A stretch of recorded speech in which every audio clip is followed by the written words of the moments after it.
Whew, let's get it. What's going on? What's going on? What's going on? While I wait for people to join, for those of you that are pulling up to my YouTube right now, thank you so much for tuning in. I'm going to literally post this as soon as I get off of TikTok Live, and I have a bad habit of not posting them. So how I'm going to structure this is I'm going to play the videos, and then I'm going to dissect them video by video. For those that don't know what this is about, I did a video about a creator named Farad on yesterday, I believe, essentially debunking one of the videos that he put out, to whereby now he's saying, oh, he wanted conversation, to whereby I put out a video asking for conversation, rather, let me retract that, formally inviting him to conversation, to whereby he has since declined, which he is very much capable of doing. He's not obligated to talk to me at all. However, I find it ironic that he said that he's responding, not out of emotion. However, when asked at the end of his video, let him know if he's wrong, he was very wrong. So when corrected, now all of a sudden he's in his feelings. And I invited him to a live conversation to essentially prove, that his sentiments are indeed very dangerous. And Jody, Jody, I appreciate you because I seen your little BS video. Yeah, I seen it, and I'm about to debunk all of that. He was definitely wrong, and I'm gonna fully explain, and I'm gonna give you context. So if you got something to write with, I want you to write these sources down, because you know me, I don't just come with just what's up here. I'm gonna pull it up for you, and then you can go do the research for yourself, and then you can see how that thought process is actually dangerous, number one, and number two, very wrong. Absolutely, 100%. And it's all good. It happens. We make bad takes, but this right here, nah, that's a negative. But you attacked him with disrespect, but you want to be respectful. Negative. So what I said in my specific video is that men like him that peddle that mindset don't understand that no means no.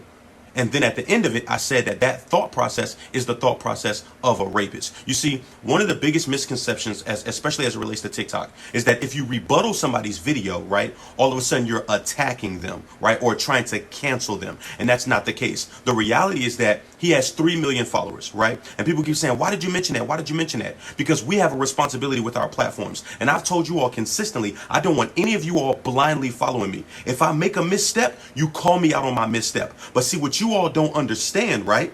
What you all don't understand is that when you love someone so much and you devoid them of the responsibility of the things in which they say, you now become part of the problem as well. You now become part of the problem as well. So like I said, I'm going to fully, so if you want to stick around, I'm going to fully debunk that entire sentiment. You can disagree with someone in public and not have beef with them, just their public opinion. Exactly. So you say you're not responding with emotion when you are. Because I'll give you a perfect example. I had a guy literally tell me that he's going to get him and his squad to mass report my page to get me banned off of TikTok. I still went on YouTube Live with him on my StreamYard. I could have not talked to him. I could have got emotional. But nah. Listen, I'm not going to badger him to come and talk to me. He already did a live, said that he had no qualms upon which to talk to me, so that's fine. But what I understand, especially as a victim myself, is that you cannot peddle this mindset and think that nobody's going to hold you accountable. Accountability, and this is the tumultuous nature of TikTok. What's up, bro?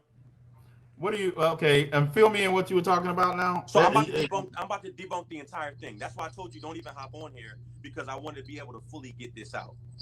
Go ahead. Yeah.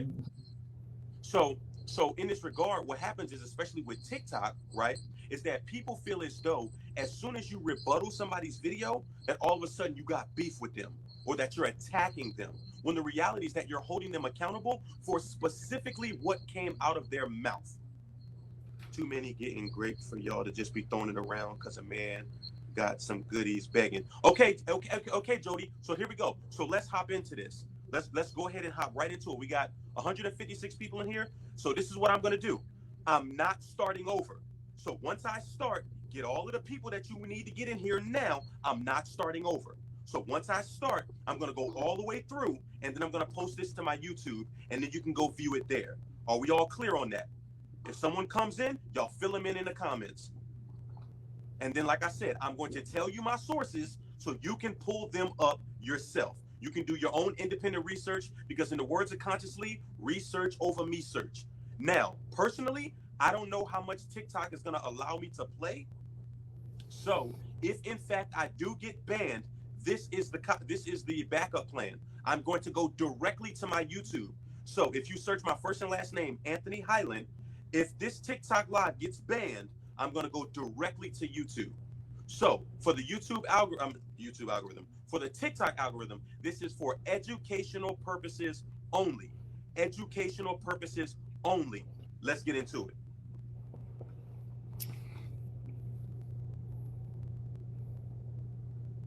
This was the original video that was posted. Hold on.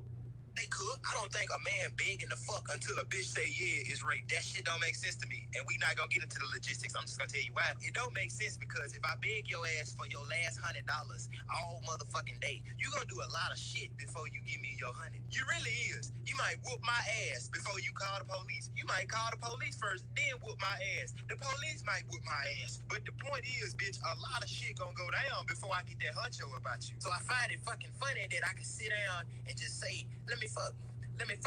Well, fuck you. Stick. And then the next thing you know, I'm in the fucking slammer for raping something. Like, that's gonna fuck with me real bad. Now the whole world gonna think I like babies and shit. Because you know when anybody get a rape charge, you go on that list now. That list with that sign in their yard and that red dot on their phone. And you know what that means to the rest of the world. Babies. Just fucked my whole life up because you couldn't say no or call the cops. See, I can see if you said no and then I actually chopped on your shit. But that ain't what we talking about. We talking about a motherfucker asking and you saying, man, fuck it, here you go. And then making it their fault. I'm just keeping it a stack, mate. The shit might be wrong from a, ooh, you slick as fuck perspective. But from a goddamn what really happened perspective, nah, it ain't that. And if I'm wrong, somebody correct me in the comments, bro. I'm listening. Help me. Okay, so that was the original video that was posted. Now, again, y'all know me. I'm going to give full context, and I'm going to play my video for what I specifically said. Excuse my morning voice. And I want to give a trigger warning for this video, as I don't typically give trigger warnings for my videos. But we're about to talk about rape, sexual coercion, and consent. This gentleman has over 3 million followers, and I don't know what it is that we always end up having this conversation. So let's get into it. Buckle up. Let's talk about it. They could. I don't think a man begging to fuck until a bitch say yeah is rape. That shit don't make sense to me. And the disingenuous nature of that statement, that it doesn't make sense to you, is because it does. And what you will do, and men like you that think like you will dive head first off the deep end, see the point, and still end up with this shallow ass thought process. I find it fucking funny that I can sit down and just say, let me fuck. Well, fuck you. Stick. And then the next thing you know, I'm in the fucking slammer for raping something. Like, that's gonna fuck with me real. But you know what I find funny? That after that first no, why can't you just let it go? Why? Because the answer is simple. Consent is not a given. Consent is not a free pass. Consent can be taken back at any time. It's not consent if you are afraid to say no. In a healthy relationship, giving and receiving consent is an ongoing process. Be clear and direct with your partner if you do not want to do something. And I'm pretty sure telling someone no is being very direct. Oh, but here comes the gaslighting. It's just fucked my whole life up because you couldn't say no or call the cops. See, I can see if you said no and then I actually jumped on your shit. But that ain't what we talking about. We talking about a motherfucker asking and you saying, man, fuck it, here you go. And then making it their fault. I'm just keeping. Again, there goes the disingenuous nature. You stated that she said no already. Well, what's so hard about that to understand? And then you say, oh, she gonna mess your life up because she couldn't say no when she said no from the very beginning. Why can't you just accept that? That is the thought process of a rapist. It ain't that. And if I'm wrong, somebody correct me in the comments, bro. I'm listening. Yep. My guy, you know you're wrong. Sexual coercion is the act of using pressure, alcohol, or drugs or force to have sexual contact with someone against his or her will, and includes persistent attempts to have sexual contact with someone who has already refused. Here's the source on sexual coercion. In conclusion, if you are asking and you are told no means no. What's so hard about that to understand? So I want you to remember that the next time you hop in that busted ass Prius, mad Smash the gas on that ignorant ass thought process and arrive at this conclusion after massive amounts of gaslighting that Google is free and no means no. Good day, Goofy. Okay, so at best, if you want to say I disrespected him by calling him Goofy, I'll give you that. So in that statement, I just saw a couple of your comments. So let's be clear about something. I never called him a rapist. I said that is the thought process of a rapist. I literally just played the video. Secondly, before I get into my actual sources, secondly, you all said that he never said that she said no. He said if you're consistently asking, if I ask one time and she says yes, I don't need to consistently ask. So I just destroyed that thought process. Now, let's get into our actual sources. And I'm going to tell you the website. You said he had the thought process. Negative. I said that is the thought process of a rapist. Go listen to my video again. I literally just played it. Don't put words in my mouth. Let's have conversation, but don't put words in my mouth. I said that is the thought process of a rapist. Let's be clear. Let's be very clear about that. All right, let's get into it. Okay, now, this is for educational purposes only for TikTok. And I'm sorry, before I get into this first source, let me debunk something that I just seen in the comments. Someone said, why are you all giving this so much attention? And this is what you all need to understand. This thought process here has literally ruined lives. Literally ruined lives. So again, I'm going to give you my sources and then you can look it up yourself. I'm not contradicting myself at all. I said that is the thought process of a rapist. Let's be very clear. Words matter. So you can surmise what you want to surmise. Let's get into it. So my first source is womenshealth.org.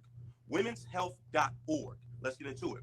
Sexual coercion is unwanted sexual activity that happens after being pressured in non-physical ways that include being worn down by someone for repeatedly asking for sex, being lied to or being promised things that weren't true to trick you into having sex with them, having someone threaten to end a relationship or spread rumors about you if you don't, having an authority figure like a boss, property manager, loan officer, or professor use their influence or authority to pressure you into having intercourse. Boom. So here we go.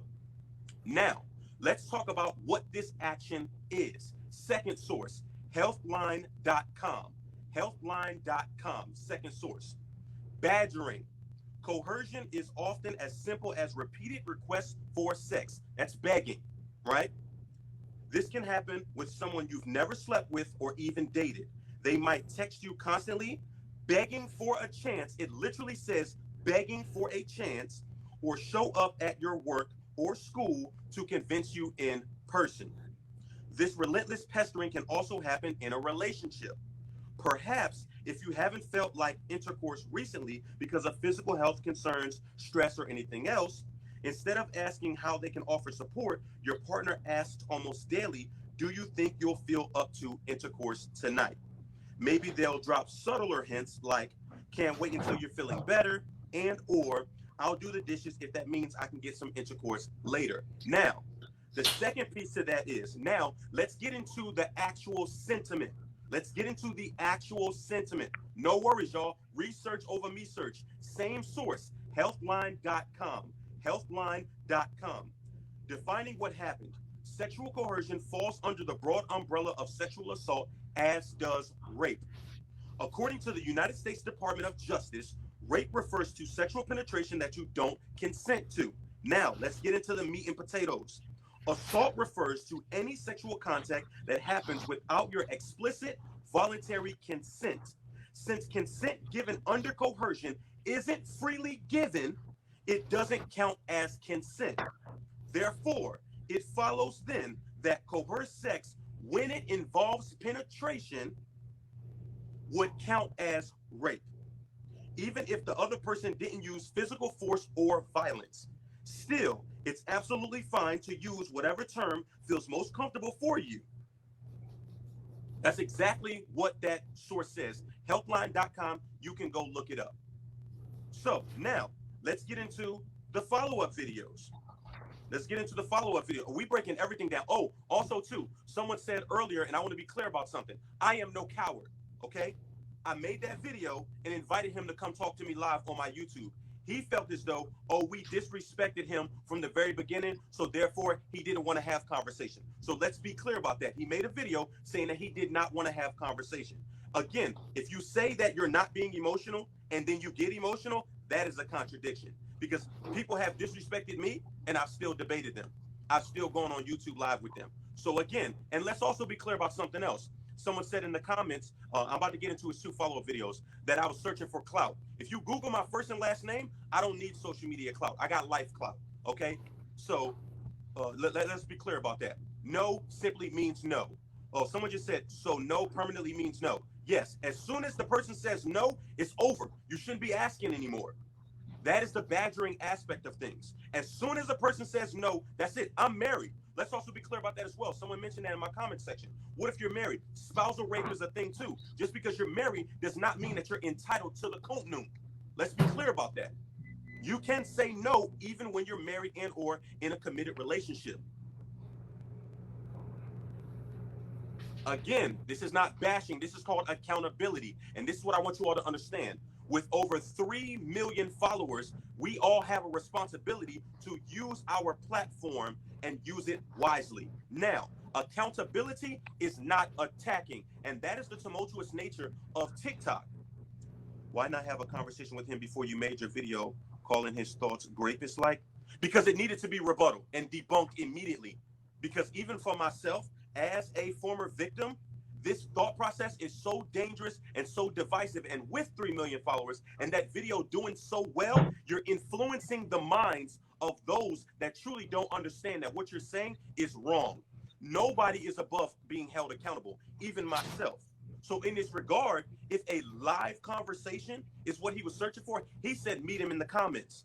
It was a 3-minute video, so you couldn't stitch it and you couldn't duet it. I never called him a coward for that. There were people in his comments saying, oh, you turn your stitches and duets off. That's a negative. For 3-minute videos, you cannot stitch them and you cannot duet them. So I decided to do a video on my own because I wanted to break down each individual point, line for line, because that thought process can literally hurt people. And y'all don't understand that. Do you think you took it personal? Absolutely. 100%. I did, because I was a victim twice as a teenager. Absolutely. And sexual assault is not something that you should be playing with at all, and especially rape.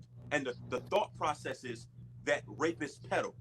Again, I said that is the thought process of a rapist, right? To get you to understand the level of your thinking. I never once specifically called him that.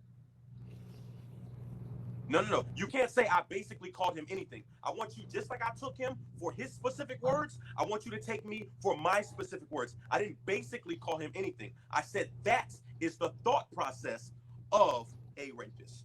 He's influencing people in a way that will get someone hurt or jailed or destroy someone's life. Thank you. No simply means no, period. And you specifically mentioned begging, meaning if someone said yes, you wouldn't have a need to beg. You wouldn't have a need to beg. No, I'm not doing too much at all. I'm not doing too much at all. And that's the part that y'all don't understand. Now, here's the deal. Another thing that I want you all to understand. And again, this is the tumultuous nature of TikTok. I said very clearly in my comment section that I used to follow him because I do feel like he is very, very funny, right? So in that, I saw a take that I did not agree with. So immediately I unfollowed him. That is my right to do so, right? So in this regard, you have a bad take, you get held accountable for it. Why don't y'all do a live, oh boy? Because he said that he didn't want to talk to us live. That's why. Let's be very clear about that. No, I'm not afraid to do anything. Yes, he declined the invitation. Begging is pressure. Oh, someone said begging is not pressure? Oh, give me just a second. Let me go back to that source. Healthline.com. I'm giving y'all the source. What's crazy, we all grown. This could have went to DM, but took a video to shame this man. Again, if you feel as though holding someone accountable for peddling that thought process is shaming them, then there are some things that you need to revisit with your own thought process. Now, let's get back to the source. Healthline.com. You can look it up yourself. Badgering, right? Badgering. Coercion is often as simple as repeated requests for intercourse. Repeated requests for intercourse. This can happen with someone you've never slept with or even dated. They might text you consistently, begging for a chance, or show up at your work or school to convince you in person. Begging is indeed pressure. Now, let's revisit this. Jody wants to go live with you.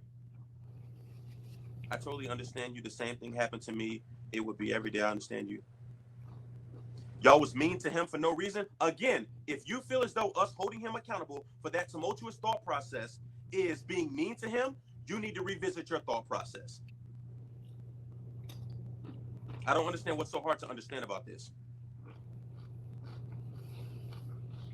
He came at you with respect. You disrespected him. Negative. I held him accountable for the words he specifically said. That's what I did. No, there is no gray area. Okay, let's address that. Same source, helpline.com. Helpline.com. Same source. Let's listen. Let's listen. Sexual coercion, right, falls under the broad umbrella of sexual assault, as does rape, right?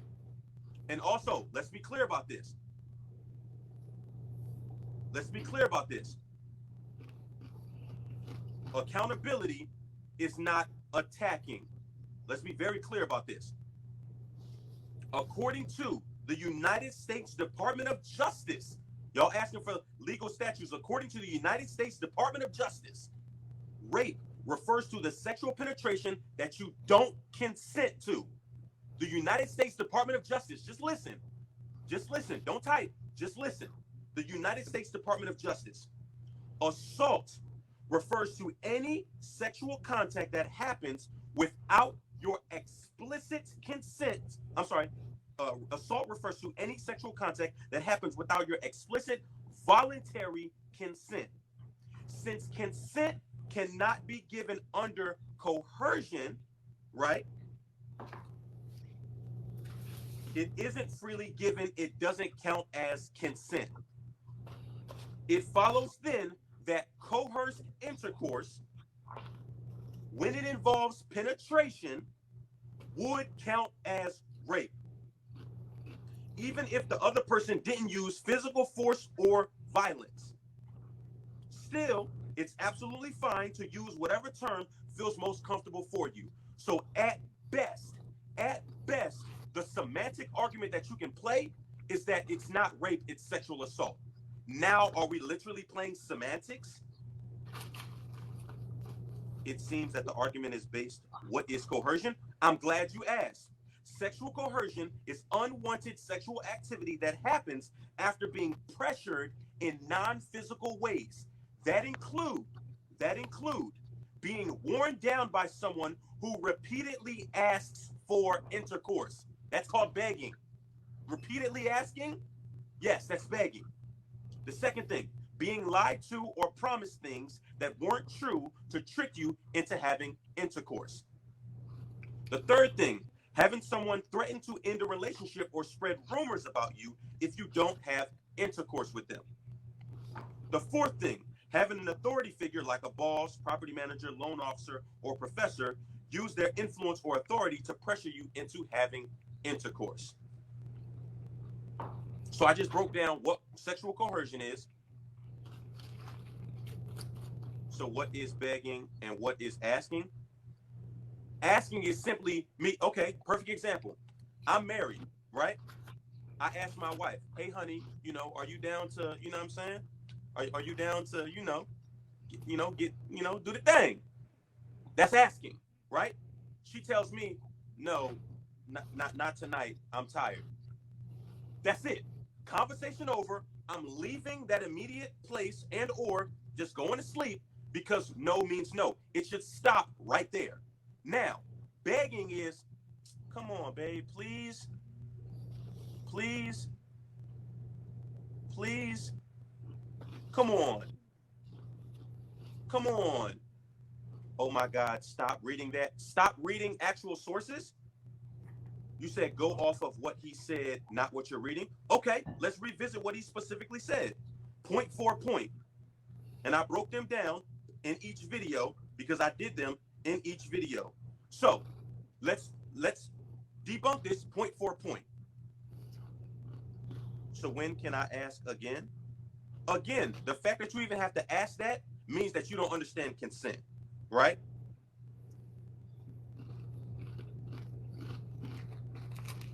I wonder how Tasha thinks of his impression. Okay, yeah, word for word. Oh, 100%. Here we go. Oh, my bad. I don't think a man begging the fuck until a bitch say yeah is rape. That shit don't make sense to me, and we not gonna. Okay, I don't think that begging, right, until she says yes, is rape. That's coercion. Right there, right off the muscle. You're begging until she says yes. That's pressure. That's literally pressure. Once she says no the first time, it's over with. Next point. I find it fucking funny that I can sit down and just say, let me fuck, well, fuck, stick, and then the next thing you know, I'm in the fucking slammer for raping something. Like that's gonna fuck with me real bad. Consistently asking. I just read the source from the United States Department of Justice. I just read the source. Okay, hold on. Y'all just said, again, I'm pulling up these sources and y'all telling me don't read the source. Go off of what he said line for line. So here we go. Since y'all think that I'm playing, right? Hold on. Give me just a second. Mirror my video so I can specifically show you, right? Oh, let me turn my backlight down. I do apologize. You see right there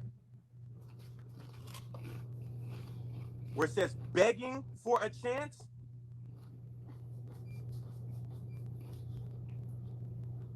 Begging for a chance. That's under badgering, right? Now, according to the U.S. Department of Justice, I mean, it don't get no better than that. It don't get no better than that. It gets no better than that. So I had to get on your account. So again, according to, let's read this one more time, the United States Department of Justice, right? Rape refers to sexual penetration that you don't consent to. Penetration that you don't consent to. We clear on that, right? We clear on that. Jody, don't start deflecting, Jody. Don't start deflecting because I'm breaking down your points. Don't start deflecting. Don't start deflecting. We're talking about the United States Department of Justice. Don't start deflecting now. The second piece to that is assault refers to any sexual contact that happens without your explicit voluntary consent, right? Since consent given under coercion isn't freely given, it doesn't count as consent. It follows then that coerced intercourse would count as rape. I don't think that I don't think it gets any more clear than that. And I'm giving you all my sources. I'm giving you all my direct sources. Begging, which it categorizes begging under badgering, counts as sexual coercion. After you get that first no, it's over with. No means no, period. It's over with. Again, now let's get into the follow-up. Your sources is the government. We can't trust them. Then how can we substantiate our arguments if we're not using the credible sources that exist to disprove said claim? Come on, big dog. What are we doing here? Jody, I feel like you're deflecting now. You're deflecting now. I've given you empirical evidence and data. And now you're deflecting.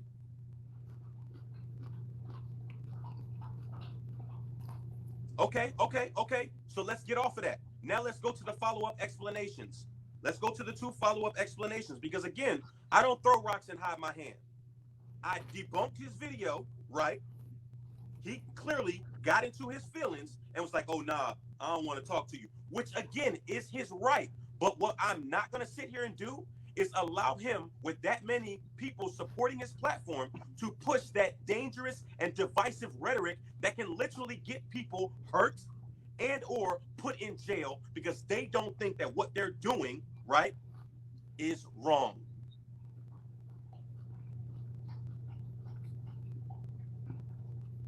Jody, you deflecting, man. Stay on topic, Jody. Stay on topic. Stop getting off topic, Jody. You deflecting right now. You showing your hand to me right now. Stop deflecting, Jody.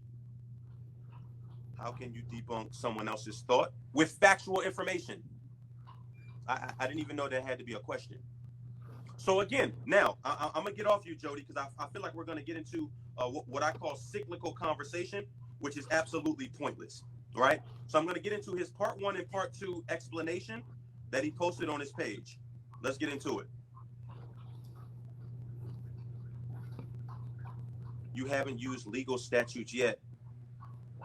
I literally used a source from the United States Department of Justice. So what specifically are you asking me to look up?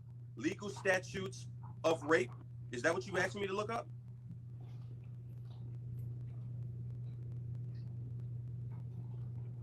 You using deflecting as a deflect of saying that he has rapist thoughts, you're wrong. Cap, I said that is the thought process of a rapist. That's what I said.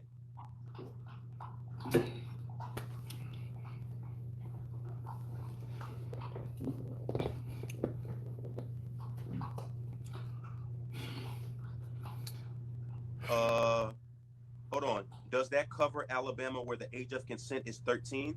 Well, first and foremost, I didn't know the age of consent is 13. However, again, consent is consent. You said, or Wisconsin where it's 17. Again, consent is consent. Badgering someone consistently for intercourse is sexual coercion. He ain't trying to go live, and you can't correct somebody who doesn't feel they're always right. I don't feel as though I'm always right. Let's be clear about that. And I'm already doing live with T Nathan. Come on, big dog. What are we doing here? What are we doing here? Again, you're asking about consent, right? Can you consent when being coerced into having intercourse? No. Period. Go ahead, T Nathan. I just have one thing. Did someone say the age of consent in Alabama is 13? Yes. It's not. Number one, the age of consent in the United States is 16. The age of consent in Alabama, you can't have, in its statute, the age of consent is 16 years old in the United States. The age of consent is the minimum limit. Individuals age 15 or younger in Alabama are not legally able to consent to sexual activity and such may result in prosecution for statutory rape. Now, let's dispel that notion. I just get tired of people with their misinformation instead of looking up something.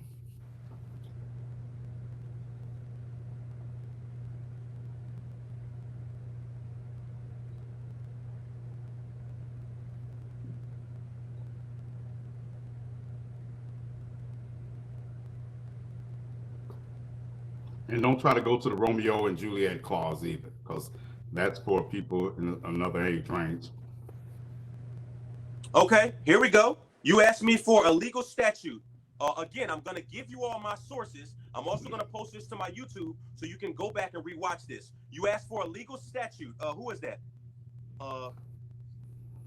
He said, bro, I'm from Wisconsin, went through this with someone whose parents were cops.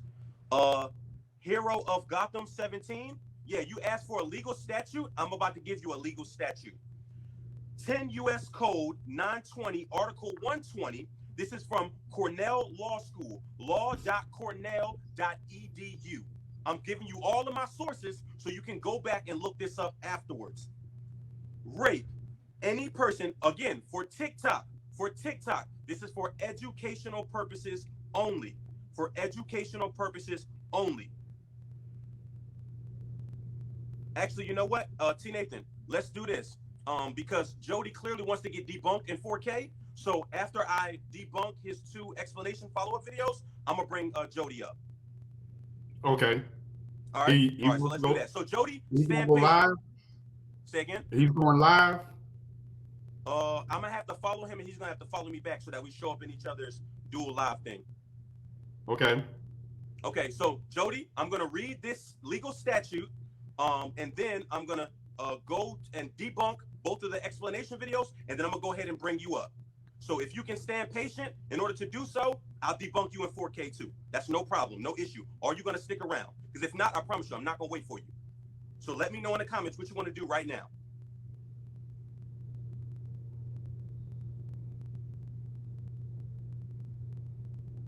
I'll wait. Cool. All right, let's get it. U.S. Code 920, Article 120. I'm sorry, Cornell Law School, law.cornell.edu. U.S. Code 920, Article 120, rape and sexual assault generally. TikTok, this is for educational purposes only. Do not ban my live. And at this point, I'm not going to consistently say the R word. I think we've said it enough. I don't want this live to get banned. So at this point, I'm just going to say the R word because TikTok is very sensitive to these things. And if someone needs to clarify, just clarify it in the comments for them. The R word, any person subject to this chapter who commits a sexual act upon another person, using unlawful force against the other person, using force causing or likely to cause death or grievous bodily harm to any person, threatening or placing that other person in fear that any person will be subjected to death, grievous bodily harm, or kidnapping, first rendering that other person unconscious, or administering force or threat of. Okay, he must have just hopped off the live. Let me read that over. Administering to that other person by force or threat of force or without the knowledge or consent of that person a drug, intoxicant, or other similar substances, and thereby substantially impairing the ability of that other person to appraise or control conduct, is guilty of rape and shall be punished as court-martial may direct. Now, let's go back to the other source that talked about the consent. Now, bro, your need to be right is astounding. Negative. It's not a need to be right. It's a desire to debunk. It's not a need to be right because I'm literally giving you sources and you all are bypassing that. You all are consistently bypassing that. So,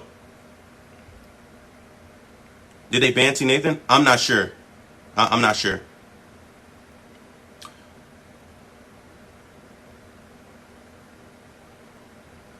You have been speaking facts. I have a criminal justice degree. You are spot on. No worries. Like I said, I'm giving you all of my sources so you can go and look these up thereafter. Sexual coercion falls under the broad umbrella of sexual assault, as does rape. Right? According to the United States Department of Justice, the R word refers to sexual penetration that you don't consent to. Assault refers to any sexual contact that happens without your explicit voluntary consent.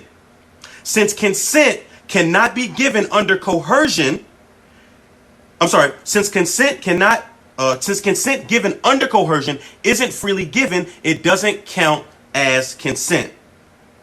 It then follows that coerced intercourse would count as the R word, even if the other person didn't use physical force or violence.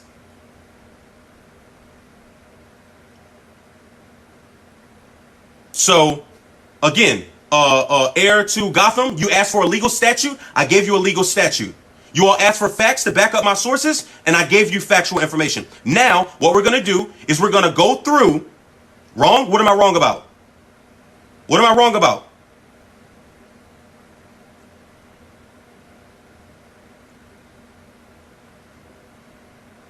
But if that's the case, you would have to define coercion. I got you. No problem. Sexual coercion. Oh, I'm sorry. Let me give you my source again. Womenshealth.org. Womenshealth.org. You asked for me to define coercion. I got you. Womenshealth.org. I'm sorry. Womenshealth.gov. My apologies. Womenshealth.gov.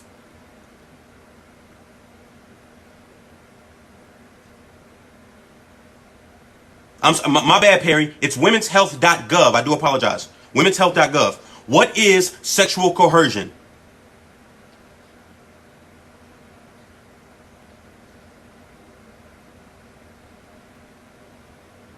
He knows what it is. So give me a second. Let's go ahead and define that. Sexual coercion is unwanted sexual activity that happens after being pressured in non-physical ways that include being worn down by someone who repeatedly asks for intercourse. That's the very first line. The second thing, you aren't allowing the space for a difference of opinion. There is no difference of opinion when it comes to rape. There's a very clear-cut definition of what it is. And peddling that mindset is peddling the mindset of a rapist. Let's be clear about that. Let's be very clear about that.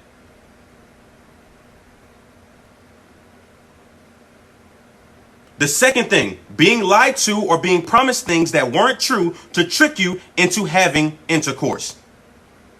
The third thing, having someone threaten to end a relationship or spread rumors about you if you don't have intercourse with them. The fourth thing, having an authority figure like a boss, property manager, loan officer, or professor use their influence of authority to pressure you into having intercourse. So again, they're very clear cut. Very clear cut.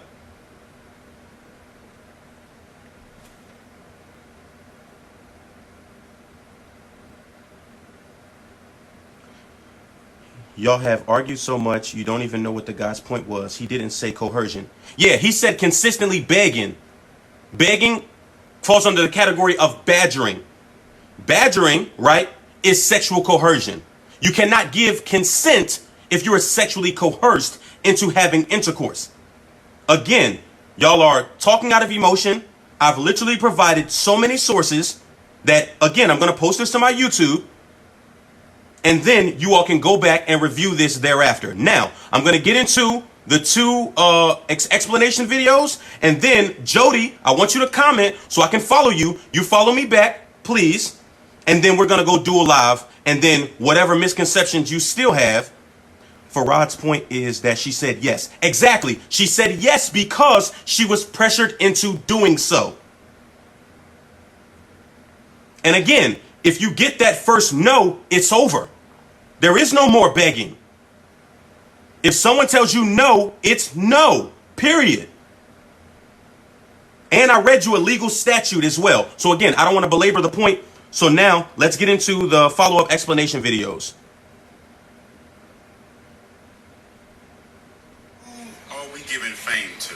What's good with the gang? This is my official explanation and quote-unquote response to Captain in that rape video that I made. See, what's not going to be in this is an empathy-driven explanation because the video that I made was an initiation to discussion. It was nothing but a long question with the delivery style that I use for all my videos. But as such, when you look past the intricate minutiae of the situation and allow your emotions to speak for the majority of what you got to say, then of course it's going to make sense to lots of others because most of the world operates like that. Per their emotions. Life happens to the majority of the world from the outside in, but it's supposed to happen from the inside out. But what the fuck I'm doing is looking at the situation for what it is. Another crime. I'm not thinking about my sister, because you got motherfuckers on here talking about, I used to follow this guy last year and blah, blah, blah. Yeah, boy. If it happened to your sister, you'd be ready to kill someone. But if you knew me, I would never murder nobody for shit. And one of my baby sisters is dead. We're not gonna get into that story. You think I want to hurt somebody? I don't have a fucking record at all. So to assume that we all living our lives from the same types of places within, with the same perspectives,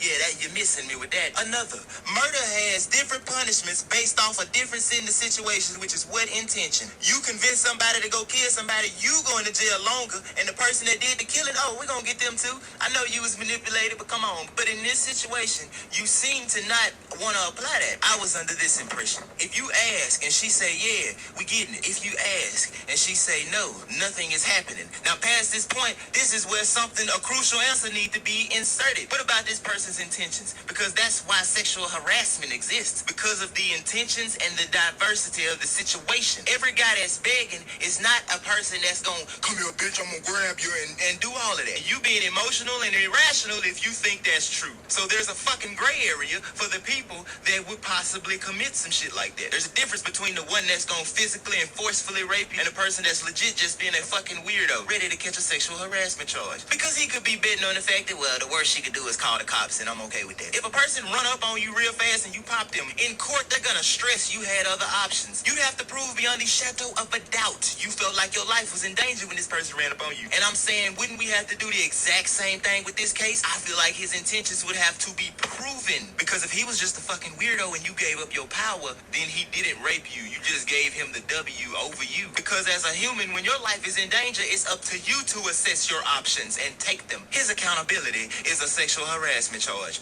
and yours is that mistake. But if his intentions were malicious, intentionally, that's where coercion falls into play for all y'all using that word so much. Based off all of the dimensions being laid on the table with a clear perspective, why is it that you feel opposite? I know you feel like you part of the solution. When your first move towards something you... Okay, so that was the first video. All that to say absolutely nothing. Because the reality is that you cannot give consent under coercion. Period. And the misconception that it somehow has to be aggressive in order for it to be the R word. Because it doesn't. Consistently badgering someone, or the specific word that he used, begging someone, right? That's pressure. So it's not them giving up their power. It's them feeling pressured upon which to do so, because you won't take their first no and let it go.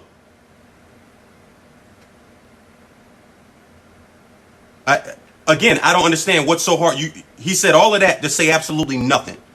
Now, for all of you talking about there's a gray area, yeah, bro, you're not trying to listen. No, I just listened to the entire video. I just literally listened to the entire video. And the idea of it is that there has to be aggression behind it. Vice, the person that just consistently keeps asking, right, and has no aggression is maybe just a weirdo. Not understanding that consistently asking, that's called begging, right? Which he specifically said, begging, which falls under badgering, which falls under sexual coercion. Because after that first no more conversation needs to be had. No, you didn't. You heard what you wanted. Negative. I'm literally talking about what he... Okay, I'm not going to go back and forth with you. I'm literally talking about what he specifically said.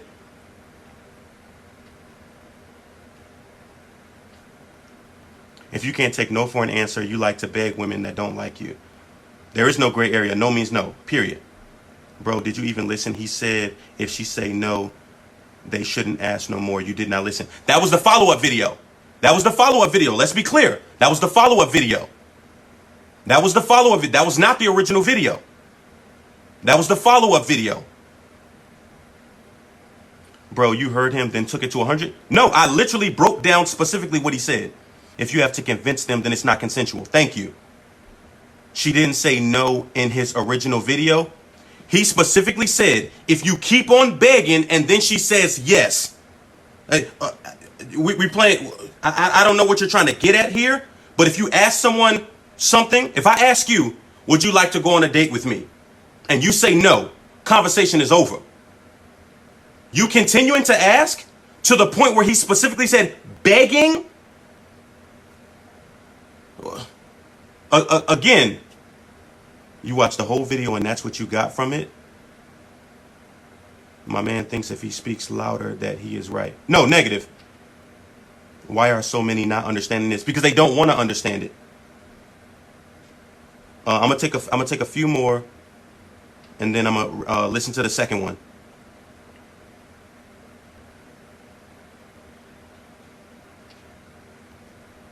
Not true.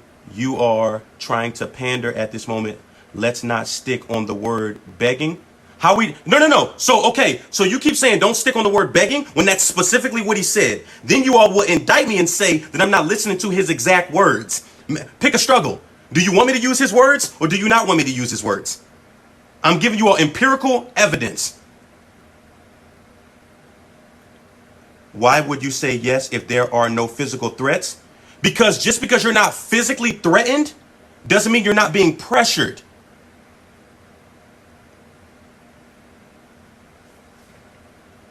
If she says no first and you beg, it's wrong. The original point was begging. What are y'all even talking about? Thank you. Okay, all right. So now I'm going to go to the second explanation video, and then we're going to bring Jody up. Let's get it. Jody is begging Anthony, please. No. Jody's not begging. Jody mentioned earlier that he wanted to come up. Let's not do that. Let's not do that. Jody's not begging. He mentioned earlier that he wanted to come up, but I was doing live with T. Nathan, and then I told T. Nathan straight up, hey, let me go through these two, and then I'm going to bring Jody up. Y'all know me. I don't run from difficult conversations. And that's specifically now, I'm going to indict him now and say that's specifically what he's doing. He's running from a difficult conversation. Now, let's be very clear about something, because I have stated this multiple times on my platform, that what you don't get to do is to disrespect someone, right? And then expect them to respond civilly, right? Now, I have stated that. Let's be clear. However, I've also stated multiple times that nobody is above being held accountable, and he is not obligated to talk to me. However, what we make, record, and post on social media, we are thereby responsible for the sentiments thereafter. I literally did to him what I do to everybody else that I make my rebuttal videos about. I take it word for word and destroy it point for point. There's no difference to what I did to him than what I do to anybody else. And accountability is not attacking. Nobody tried to cancel him or anything like that. It was to hold him accountable for the statements in which he said. And he asked for people to tell him that he was wrong. He specifically said raise men to take no for an answer and raise women to stay firm on their word. Yes, that was in the second follow-up explanation video. Respond to his... He's not saying he's a bad dude. He's holding him accountable. And that's the thing. I don't know him personally. I don't. But that thought process that he's peddling can, one, get someone hurt, and number two, get someone put in jail. Period. I just read you all legal statutes, right, that you asked me for, and gave you empirical evidence. So again, let's go ahead and listen to the second one, and then, because I don't want to belabor this. If you don't know him, then how are you going to come at him? Because we're all on this public platform together, and I have a right to respond to whatever I want to respond to. Period. I think that pretty much answers that. And we said we don't beg for, let's see, right? A lot of bozos in this chat. I ain't calling nobody nothing. Exactly. So you're doing what you need to do by correcting that. Exactly. Like, you don't even have to agree with his opinion, but you can't deny a law, bro. Exactly. And I literally just read the law to you. Okay. Second explanation video. And then we're going to bring Jody up. Jody, are you still here? I want y'all to try this thought process out in court. Yeah, you're going straight to jail. Yeah. And I don't know if you all seen this, the videos from actual lawyers on TikTok, but yeah, they pretty much said the exact same thing. You want me to mute some of these goofies? No. It's all good. It's all good. Jody, you still here? Okay. All right. He's still here. All right. We're about to play the second explanation video. Then I'm going to bring Jody up. Something you disagree with was to cause harm to it. Are you at peace inside? Rape is a crime that can seriously impact someone's life negatively if wrongfully convicted, men and women. So don't you think we should know what we're calling it and be able to write it down on paper? Because I wasn't enabling and saying it's okay to do. I was saying that if it was you behind the stand, you would want clarity on what they saying you did. You don't want people in there like, well, hey, you should have just assumed it was. You gonna want it to all make sense because now you the victim. The support is there for actual rape victims, but the support does need to be there in favor of the people who could potentially be wrongfully convicted. And to all who say, well, you said correct you if you was wrong in the video. I did, which was an open invitation to discussion. That does not mean tell me what you think is right and then get mad at me when I tell you why that didn't make sense to me. And that in itself is another invitation for you to better explain what you were saying. But if I'm willing to understand and you aren't, we would never learn from each other. Mastering others is strength, but mastering yourself is true power, bro. Only when you do not know yourself do the opinions of others become important in all shapes, forms, or fashions. You're telling people that I'm saying, he's saying this is okay to do. And you and that other boy, I'm not saying anything is wrong or right, because once again, if you really knew me and who I was by even studying me before making your video or paying attention to me, if you didn't want to speak to me or even having a conversation with me, you would definitely know that I do not disbelieve or believe anything. My identity in this world is not tied to this world. My life happens from inside me, and it is expressed on the outside automatically. I don't believe anything, but I don't disbelieve anything. Right and wrong don't even exist. Those are just ideas that we each and all collectively and individually created for us to live by. Truth be told, the true issues in this world are that everybody wants to be considered a good person. But when you realize that you are just life, a lot of the answers that you've been needing, they come. So please, my fellow human, tell me why you do not believe that accountability should be applied to both parties and the decisions that they make, and intention should not be considered when deciding the punishment of the person that committed said action. I personally feel like our titles and our identity do us the most harm. Well, I'm a wise individual. This doesn't make sense. Get it out of here. I don't want to even have a discussion with it. I cannot look at it. The wise man is the one who knows what he does not know. I made 2 parts to this video. The first one I already posted. Y'all have a beautiful day. The God is here. Code 22 shit. We out, gang. Oh, and 3 million followers. Yeah, we gonna hit 5. That canceling shit did. But yeah, all other stuff though. All right, so after that, right, then he posted this video, which I didn't save the video because it is what it is. It says, now y'all want to talk and be respectful, to whereby for those of you that are in my comments saying that I should bring him up, I did invite him to come have a conversation. So again, with that video, now let's discuss the dangerous nature of what he said in that video. First of all, you don't believe or not believe anything. That's dangerous in and of itself, because now as an influencer, you have influence over other people. So the mindsets and the things that you push and peddle, people are going to grab hold to them. Let me give you a very clear example about that thought process, right? He said, hold both parties accountable. I'm going to get to that too. The fact that he said he doesn't believe or not believe anything, right? And then as an influencer, he's peddling these sentiments. There were people that came to my comment section and said, oh, you're doing too much. He was just joking. Right? To whereby he wasn't joking.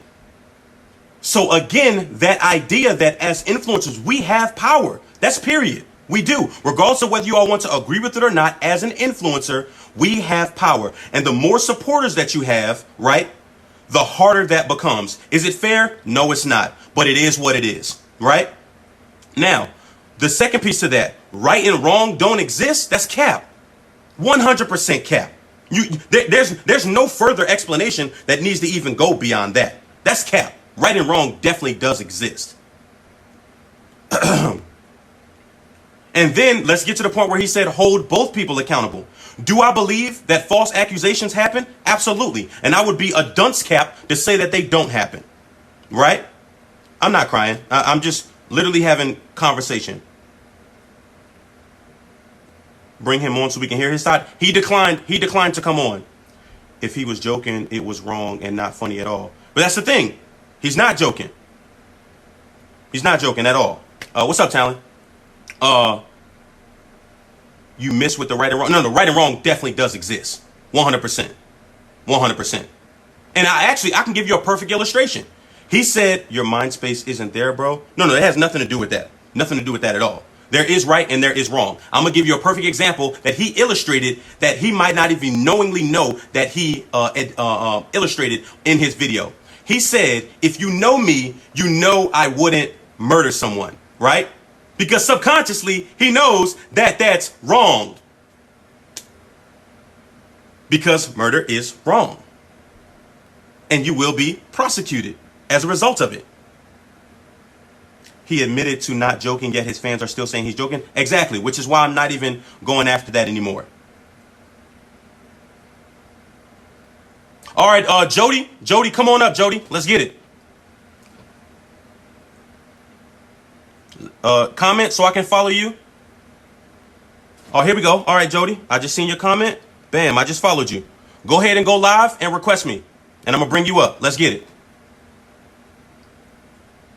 Your view of right and wrong can be different from someone else's, was his point. Negative. That was not his point. He said right and wrong doesn't exist. Y'all stop putting words in his mouth.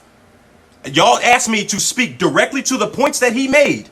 And that's what I'm doing, and you all are surmising what you think he said. I'm taking him for what he specifically said. Because again, I cannot surmise what I think he's saying. I'm going directly off of what he's talking about. Let's go, Jody. You said, how do you do it? So once you go live, at the bottom left-hand corner, you hit the dual button, and then I should be on your queue.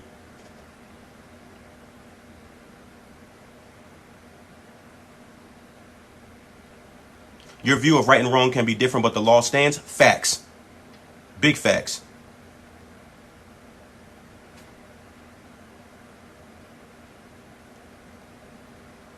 He said right and wrong we made collectively and individually. Right.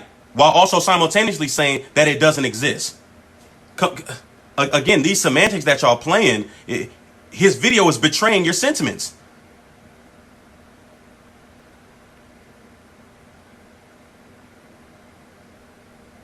I'm waiting for Jody to pull up.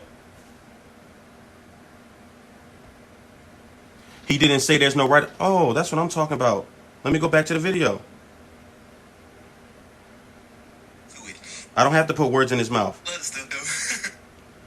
You've been needing, they come. So please, my fellow, Hold on. tell me why you do not believe that accountability be considered when deciding the punishment of the person that committed said action. I personally feel like our titles and our identity do us the most harm. Well, I'm a wise individual. This doesn't make sense. Get it out of here. I don't want to even have a discussion with it. I cannot look at it. The wise man is the one who knows what he does not know. I made 2 parts to this video. Hold on. You didn't want to speak to me or even having a conversation with me, then you would definitely know that I do not disbelieve or believe anything. My identity in this world is not tied to this world. My life happens from inside me, and it is expressed on the outside automatically. I don't believe anything, but I don't disbelieve anything. Right and wrong don't even exist. Those are just... Hold on. Let's go back, because you said that he didn't say that. Let's go back. Expressed on the outside automatically. I don't believe anything, but I don't disbelieve anything. Right. And wrong don't even exist. Uh-huh. Those are just ideas that we each and all collectively and individually created for us to live by. Truth be Exactly. So again, he did say it. You think he's talking on a spiritual level? Yes, that's exactly what he's talking about. That doesn't mean I have to agree with it. Right and wrong definitely does exist.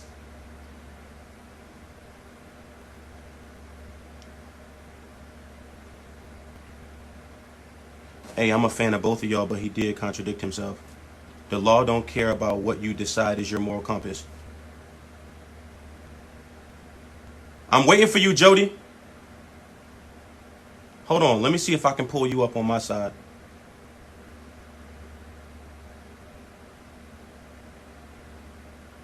Oh, there you go. There we go. I just invited him. Let's get it. Go. Let's get it. All right. So this is the issue. In his video, he didn't say she said yes or no. He said that she was begging, but you got to understand what we mean by begging, because we come from urban areas. Females call dudes thirsty. Oh, pause. What? Are you assuming that I don't come from an urban area? No, I'm not. I'm speaking for those who don't. Because when you say what you say and you come off as how you is, it get read wrong. Now I see you reading the law and everything, and you going by that, which makes no sense to me, because you got the law videos. don't make sense to you. No, you using it don't make sense to me, because you debunk the law all the time. You know it's not meant for us. No, I debunk things that are tumultuous that exist. Right? This is one of those things. Because if you kicking it with a fist, hold on. Hey, listen, hold on. If I say, hey, give me your chain. Give me your chain. Give me your chain. Give me your chain. And you say, here, I robbed you. There's a lot of factors. Let's break that down. There's a lot. It's a lot of factors in his too. Okay. You taking my chain and somebody being sexually assaulted, that's called a false equivalence. Those are not even closely the same. No, we're not. No. That's not sexual. If no one was assaulted. I'm about to break that down. Down. How tall are you? I'm 5'5". You're 5'5". Okay. How much you weigh? 206. 206. Okay. If you come up to me, I'm 6 foot 240, and you ask me for my chain, that factor right there plays a role, right? I'm 6 foot 240. You're 40 pounds less than me and almost 6 inches shorter than me. I'm gonna beat you the fuck up. Okay, look, that now listen, why are none of these factors being brought into his? We don't know that size or none of that. How come that doesn't go into what he was saying? Okay. Now let's unpack that, right? So now we get back into, let's talk about the aspect of begging, right? If I ask you a question and you give me a yes or a no, should there be a follow-up? If you tell me no right off the muscle, should there be a follow-up? It depends on the question. Okay, the question here in context that we're talking about is intercourse. Now, let me be very clear. I don't know you from Adam, so I'm not going to assume. Are you heterosexual? Definitely. Okay, all right, cool. So I'm heterosexual as well. So I'm not going to say if we, because that's not something that I'm going to use, and that's no disrespect to anybody. Do your thing. You know what I mean? So in this regard, I'm married, right? I asked my wife to mix, right? And I'm using coded language because, we on TikTok. Yeah. And she tells me no. After that, it's over with. Conversation is over with. She gave me a no. It's over with. Now, he specifically said begging.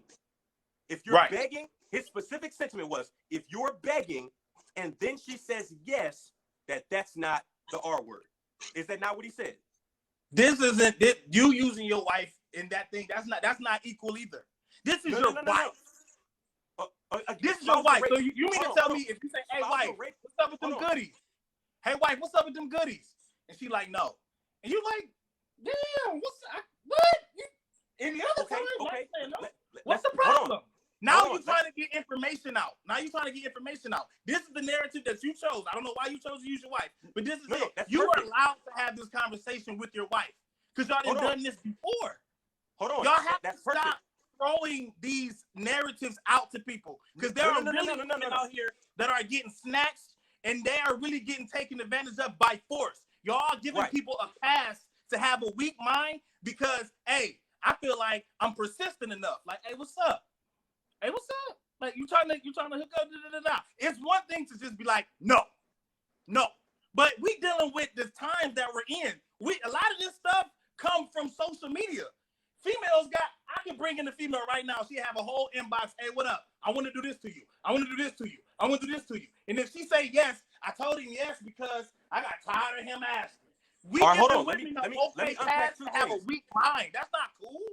All right. I got you. Now I'm gonna unpack two things for you. I'm gonna get back to the original because you said you don't know why I use my wife. It was a perfect example, and you don't even understand why I illustrated it that way. It's a gift. Someone just gave you a gift on your live. Oh, okay.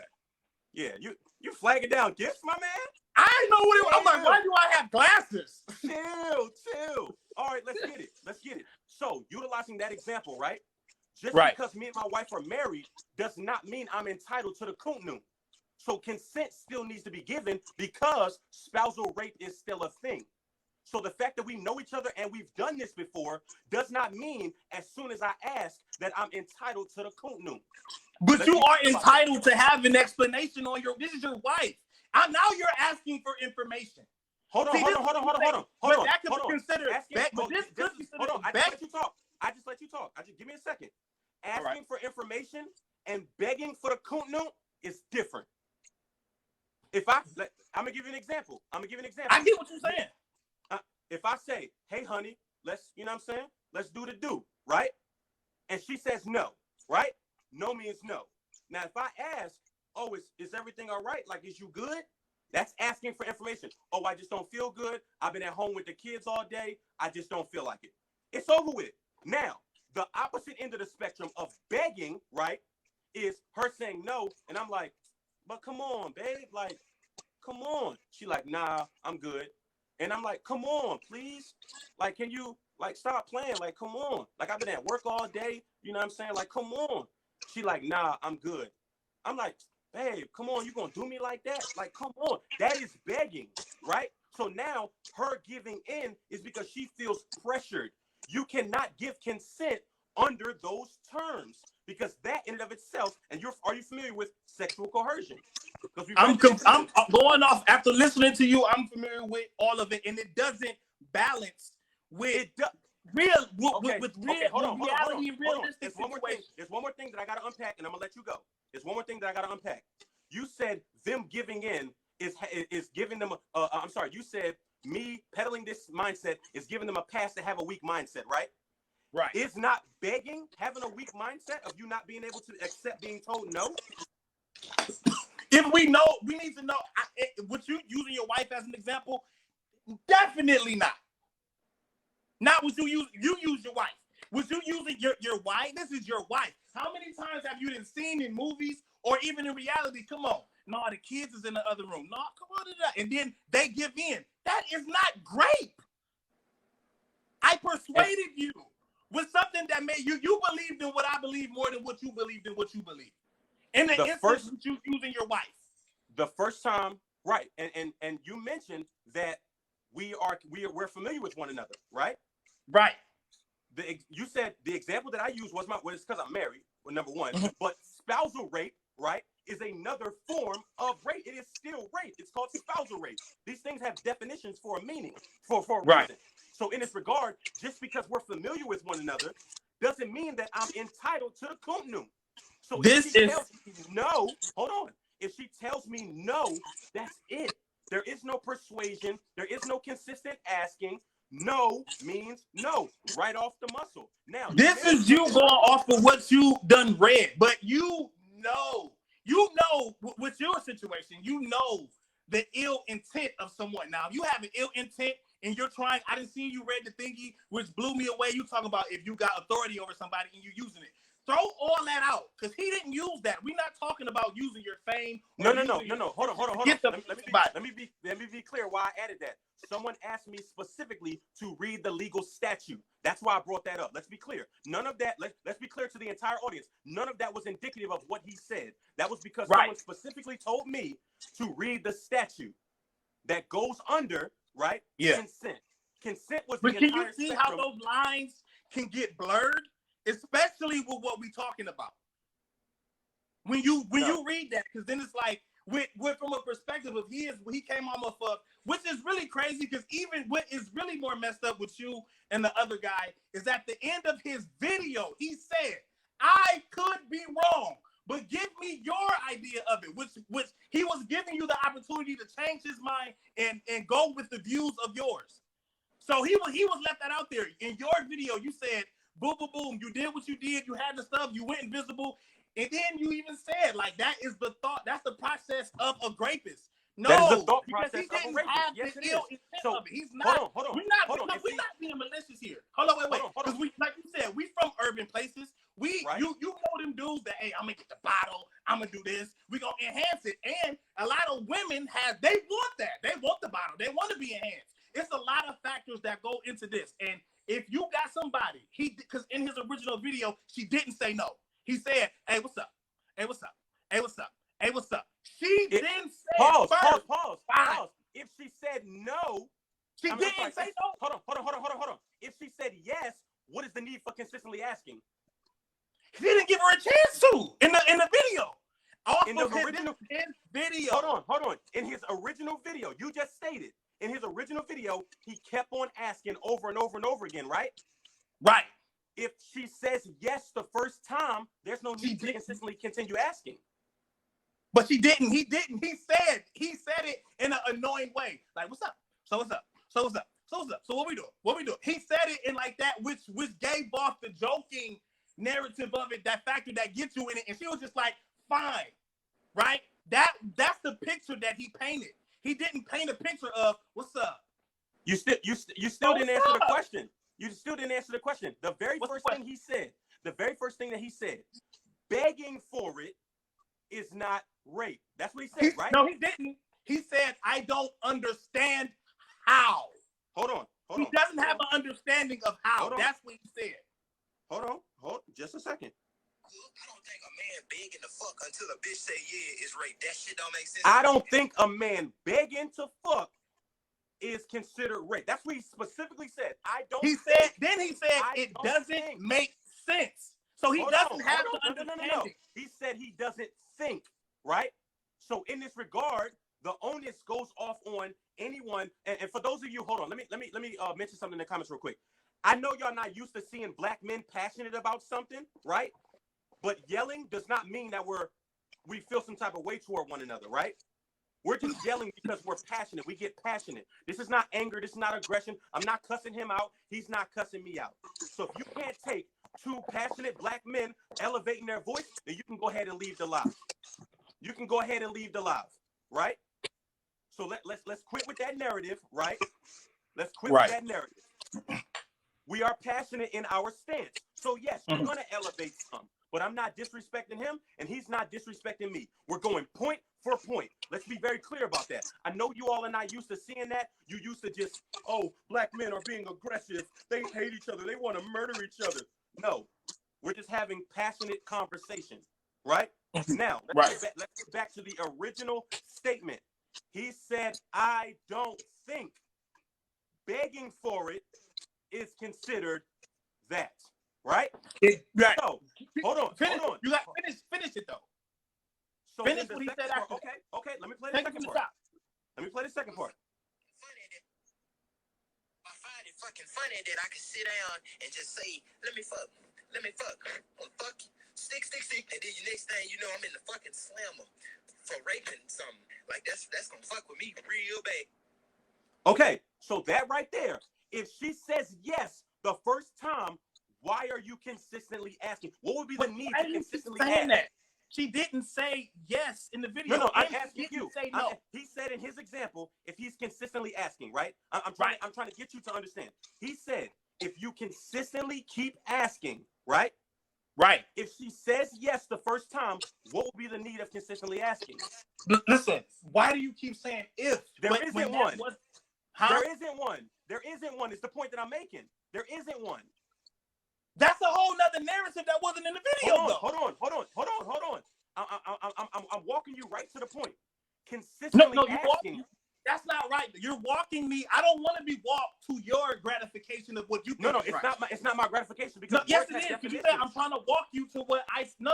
It's not about what you see. It's not about what I see. It's about what he said. And what he specifically said. What he said. No, Okay. What he specifically said is consistently at. Let's play it one more time. Let's play it consistently one more time. I find it fucking funny that I can sit down and just say, let me fuck, well, fuck you, stick, and then the next thing you know, I'm in the fucking slammer for raping something. Like that's gonna fuck with me real bad. Okay. And it would fuck with me too. Definitely. So if you consistently ask, right? If you're consistently asking, that thereby implies that you were told no. No, that does not imply that. If you told yes, why would you continue asking? Elsa, come here. Hold on.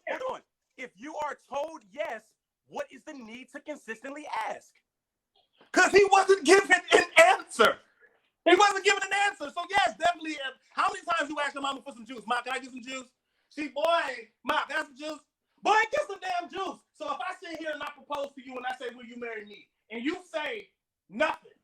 You left me out. I shouldn't ask you again. So okay. Hold on. Ladies, if a man, hold on. So you're introducing to marry you, she say no, don't ask her again. Hold on. So you're we don't want to force anything. Hold on. Peep the thought process. You're introducing the fact that she might not have said anything, right? No, he did. No. You're implying that. Just like you told me, I can't imply that she said yes. Watch it again. Imply that she didn't say anything. Yes, he did. He's watch it again. She didn't say nothing. And if you play from the beginning, I bet she don't say she said yes or no. I find it fucking funny that I can sit down and just say, let me fuck, well, fuck you, stick, and then the next thing you know, I'm in the fucking slammer for raping something. Like that's gonna fuck with me real bad. Where's the yes or no? There's no yes. I find it real funny that I can be locked up because I say, hey, let me get it. Stick. Now because sexual coercion, right? If you're sexually coerced, because then now we got to get into technical definitions, right? Because we have to introduce that into the conversation because that is what that act is. Now we have to address the act. That act right there is called sexual coercion. And when it comes to consent, right? If there's not a verbal yes, in the eyes of the law, it's no. That's a fact. That's not on my opinion. That's not on your opinion. In the eyes of the law, right? if there's not a verbal, freely given yes, then the answer is no. That's the law. Yeah, the Period. law got a lot of mishaps in it, don't they? And I agree with that. I'm not disagreeing with that. Why is it possible that this one may not be detailed and specific enough? Because consent has a definition that has to be freely given, right, and not coerced. I have to freely give my yes, not feel pressured upon which to do so. Watch this. You remember the movie The Wood when they made the bet who get the booty first? And then in the movie, they was even some of them were begging the girls. I'm gonna be honest with you, bro. Wait. I never seen the movie. Wait. I'm not. I want to know this. They were begging the girls. Now, all of the girls. I never seen that movie. You never seen The Wood? No. Okay, so I'm gonna break it down for you. In the movie, The Wood, I don't know if you're familiar with my platform. I don't watch a lot of movies. I read a lot of books, watch a lot of documentaries. I don't. All right, I'm gonna tell you. In the movie, they were begging girls. They made a bet. Like, hey, whoever gets the booty first. And they were begging girls in the movie, like, hey man, what's up? You didn't let the dude get it or whatever. And all the girls said no. Like, nah. But in that instance that you do that, and the girl says yes, that you mean to tell me that is now considered rape. In the eyes of the law. Yeah. We don't care. Because in the eyes of the law, people get killed. I know you just seen the black man get killed with the knee on his neck. In the eyes of the law, that was one thing. But a lot of people over there are seeing something else. Let's not go with the law, because two black men, the law don't really care about us that much. How can we not talk about the law? Because they don't care about us. Hold on. Again, that is your personal sentiment, to whereby I do agree with that, right? But law. So it's our personal sentiment. No. I'm saying when you're introducing that into the conversation, you're introducing that as your sentiment, and I'm telling you, to an extent, I agree with that. But laws are in place for a reason, right? Now, are they all fair? We both agree that they're not all fair. We both agree on that, right? And this one is one of those, yes. So hold on. So if someone introduces a sentiment, right? Facts are facts for a reason, regardless of whether you agree with them or not. Facts are facts, right? So in the eyes of the law, what he said was wrong. Period. So but in your video, let me finish. You didn't say that. In the eyes of the law, we don't. But we don't care about the law. And I didn't introduce the law. Give me a second. You introduced the law. Get it. I'm gonna talk about you get it. You introduced the law. I didn't. I don't care about the law. One of the specific sources I utilized, right, is I said, according to the United States Department of Justice. I did say that in my video. Play that part of the video. Play that? Okay. I got you. Give me just a second. Hold on, where's my video? Give me just a second. We'll just see that. Excuse me. Hey, Cook, I don't think a man be. I don't want to. I won't fight. I want common sense to prevail.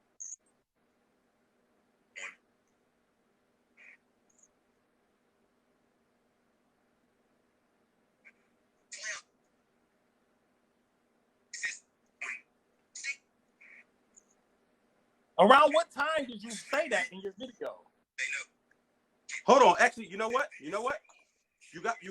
got me on that. I pulled that up afterwards. You got me on that one. But so when you bought, so hold on. So in this, what I did was I pulled up. So again, I will take that. So in my follow up, right, to whereby he rebutted with the statements that he rebutted with, right, it was on me to thereby bring my empirical evidence, right, to whereby he said that he wanted discussion, right. So I made the video. I just remember this. I made the video, and then I compiled my sources so that once he came to talk to me, I could utilize that as my source. So, but he was already clear, too disrespected to even want a conversation. I wouldn't want to talk to you either. You told this man he has the thought of a that's the thought of a rapist. Now you can say That's I the didn't say thought it about process. him. Yes, I said the that- thought so- was. So in that You said- regard, I'm informing him that is the thought process of a rapist that you're peddling.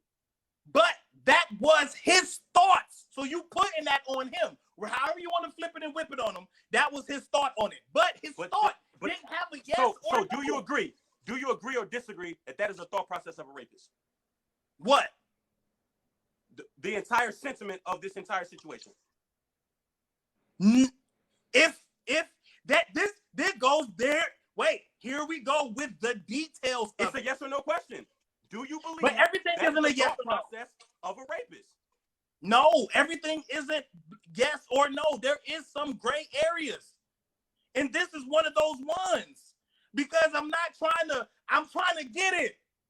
I want to get you. I want the goodies.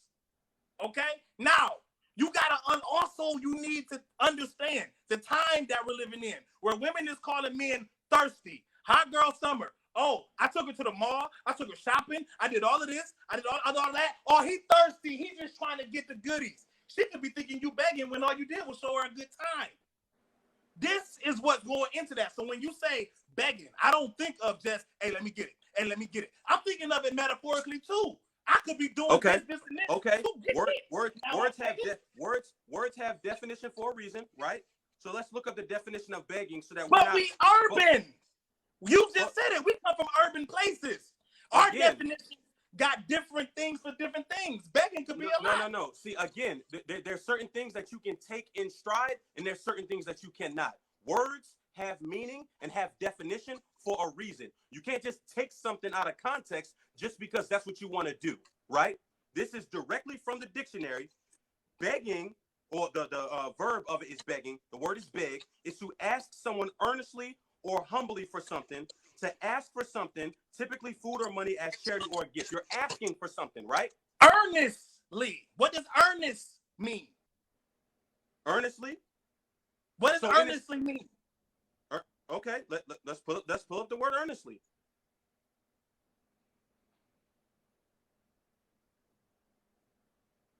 Because I see where you're getting at, but you're about to derail yourself. No, earnestly.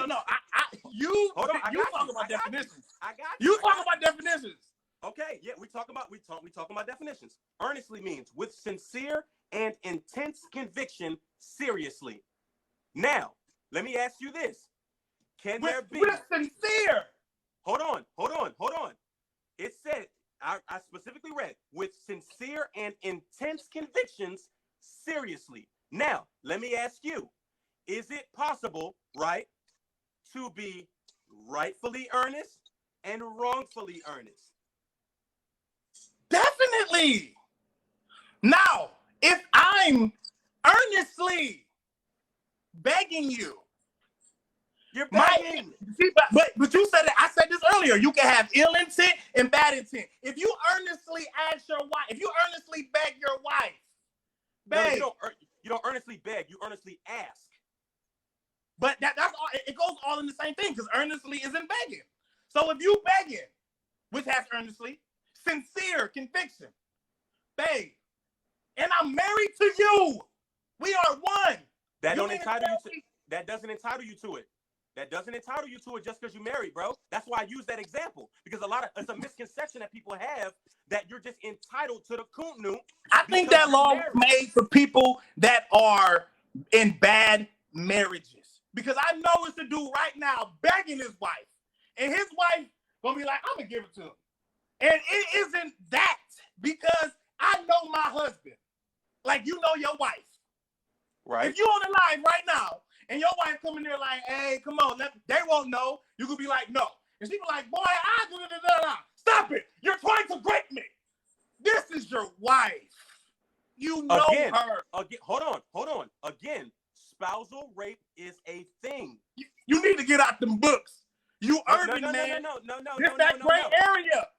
50 Shades of Gray. There is no gray area, because the thing about it is, and this is, I think this is where the largest misconception is. After you get that first no, we could be in the middle of mixing, right? And I say, hey, man, you want to go again? I could be standing at full attention. You know what I'm talking about. Ready for round two. And she say, no, I don't want to go round 2. And I'm like, come on. She said no already. That's it. I get up, go get myself together, and leave it alone. I don't continue Woo, trying boy. to. Where is y'all from? Like, I'm just blown away. No means Because no. no means no to those that no means no to. That's Like, everybody. you get what I'm saying? Like, this That's is my everybody. life. This is That's my everybody. life. Now, Okay, so granted, okay, hold on, now, hold I on. could Hold on, let beg me so ask you much. something. Do you feel that if you're married, that you're entitled to the kuntnu? Do I feel if I'm married, I'm better than anybody else? You're not, though. You're not. Because she still has to consent. Nah, not always. You gotta think. You never been laying in the bed and rolled over and then just did the do? You ain't asked, you just did it. You mean to tell me that's great? Okay, let's use that example. Right? Now we're going to get graphic, right? If I No, that's not. It's still TikTok. Yeah, I'm not going to get too graphic. Okay, so if I roll over and try to slide in the kuntnu, right? If she lift her leg up, right? We doing the do. Now, we talking about consent here. If she reach her arm back and push me and say no, it's over with. Man, if again. she if she don't lift her leg up and you lift her leg up and she try to be like no and you lift her leg in a forceful motion and you force it in and y'all still going. That's spousal rape, bro. No, that's rough. That's freaky. Me and my girl like that. Me and my people, this is what we into. This isn't that. But this is when you have to know the person you with. You have to know. Hold on. You just literally said you tried. She says no. You forcefully lift her legs up and do it anyway. That is rape, bro. Sir, listen. You have to know your peoples. Now, because women play the hard to get game. I come from that era where hard to get. You have to be consistent. Now, some shit just like no. It's like no way. When you know, you know. But sometimes it be like that. And you still go do what it do. Listen, though, you got to think, we in the world of BDSM. We in the world, how many TikToks okay, so even, hold on. in my mouth? There is a kink, but those terms need to be clearly. That world, okay. Man. Okay, hold on. I'm glad you mentioned that. Even within the kink community, because I'm be honest, we dibble and dabble, you know what I'm saying? But even in the kink community, right? Consent is still given. Conversations take place beforehand of what you're comfortable with and what you're not comfortable with.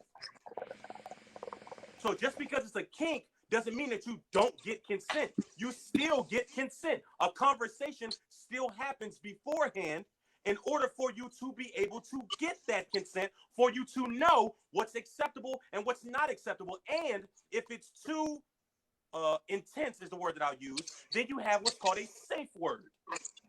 Right. Not? Yeah. So in this regard, you still have to get consent. And consent is freely given on one's own accord. Any outside entities that are pressuring you in any way, shape, form, or fashion is coercion. You cannot consent under coercion. Period. Right. You definitely and got to then, know. Hold on. Let's say this too. Just because you consent to that kink once doesn't mean that you consent to it every time, which is why that conversation needs to consistently happen. See, but if it's your wife, you should already know. And that would be the gray area. Very common. And let's be clear about something. And I'm gonna let you go. Let's be clear about something. You said people in the comments saying that's your wife, you should know. The thing about it is you have to consistently ask for consent, and I'm gonna tell you why. We're having this conversation right now, and I'm telling you the sentiment that I'm telling you right now because somebody didn't ask, and they ended up where they ended up at. So somebody thought that without asking and getting that consent, that they were not doing something wrong. spousal rape is. You want me to pull up the definition of spousal rape? No, please, no more definition. Okay. I got All it. right. We got it. Listen. Okay. Like I said, you got to know who you with. That's for certain. And I think y'all came from a good place. I think y'all went about it wrong. How? 100% Let's wrong. hold on. Okay, now we've completely talked about the situation because I don't want to go into a cyclical conversation, right? We've completely talked about it. Now let's unpack what you. Now let me be honest. I'm not gonna speak for T Nathan, so don't tell me anything about what T. I don't mean that disrespectfully. I seen your video more anyway. Okay, so I want you to tell me what I specifically did in my video that you felt as though was wrong. You played the video. You Okay. went on into it or whatever the case may be. Y'all discussed his 3 million followers and stuff. And when you do that already, pocket watching, you know what I'm saying? TikTok follower watching. It seems as this isn't. Hold on. Let me unpack each point. Each point you make, I'm gonna unpack it. The reason why I mentioned the fact that he has 3 million followers is because he has influence. Me having 1.3 million followers, I have influence. A lot of people might not acknowledge that, but we have influence over our audience. And I'm gonna give you a perfect example. There were people that, like myself, follow him.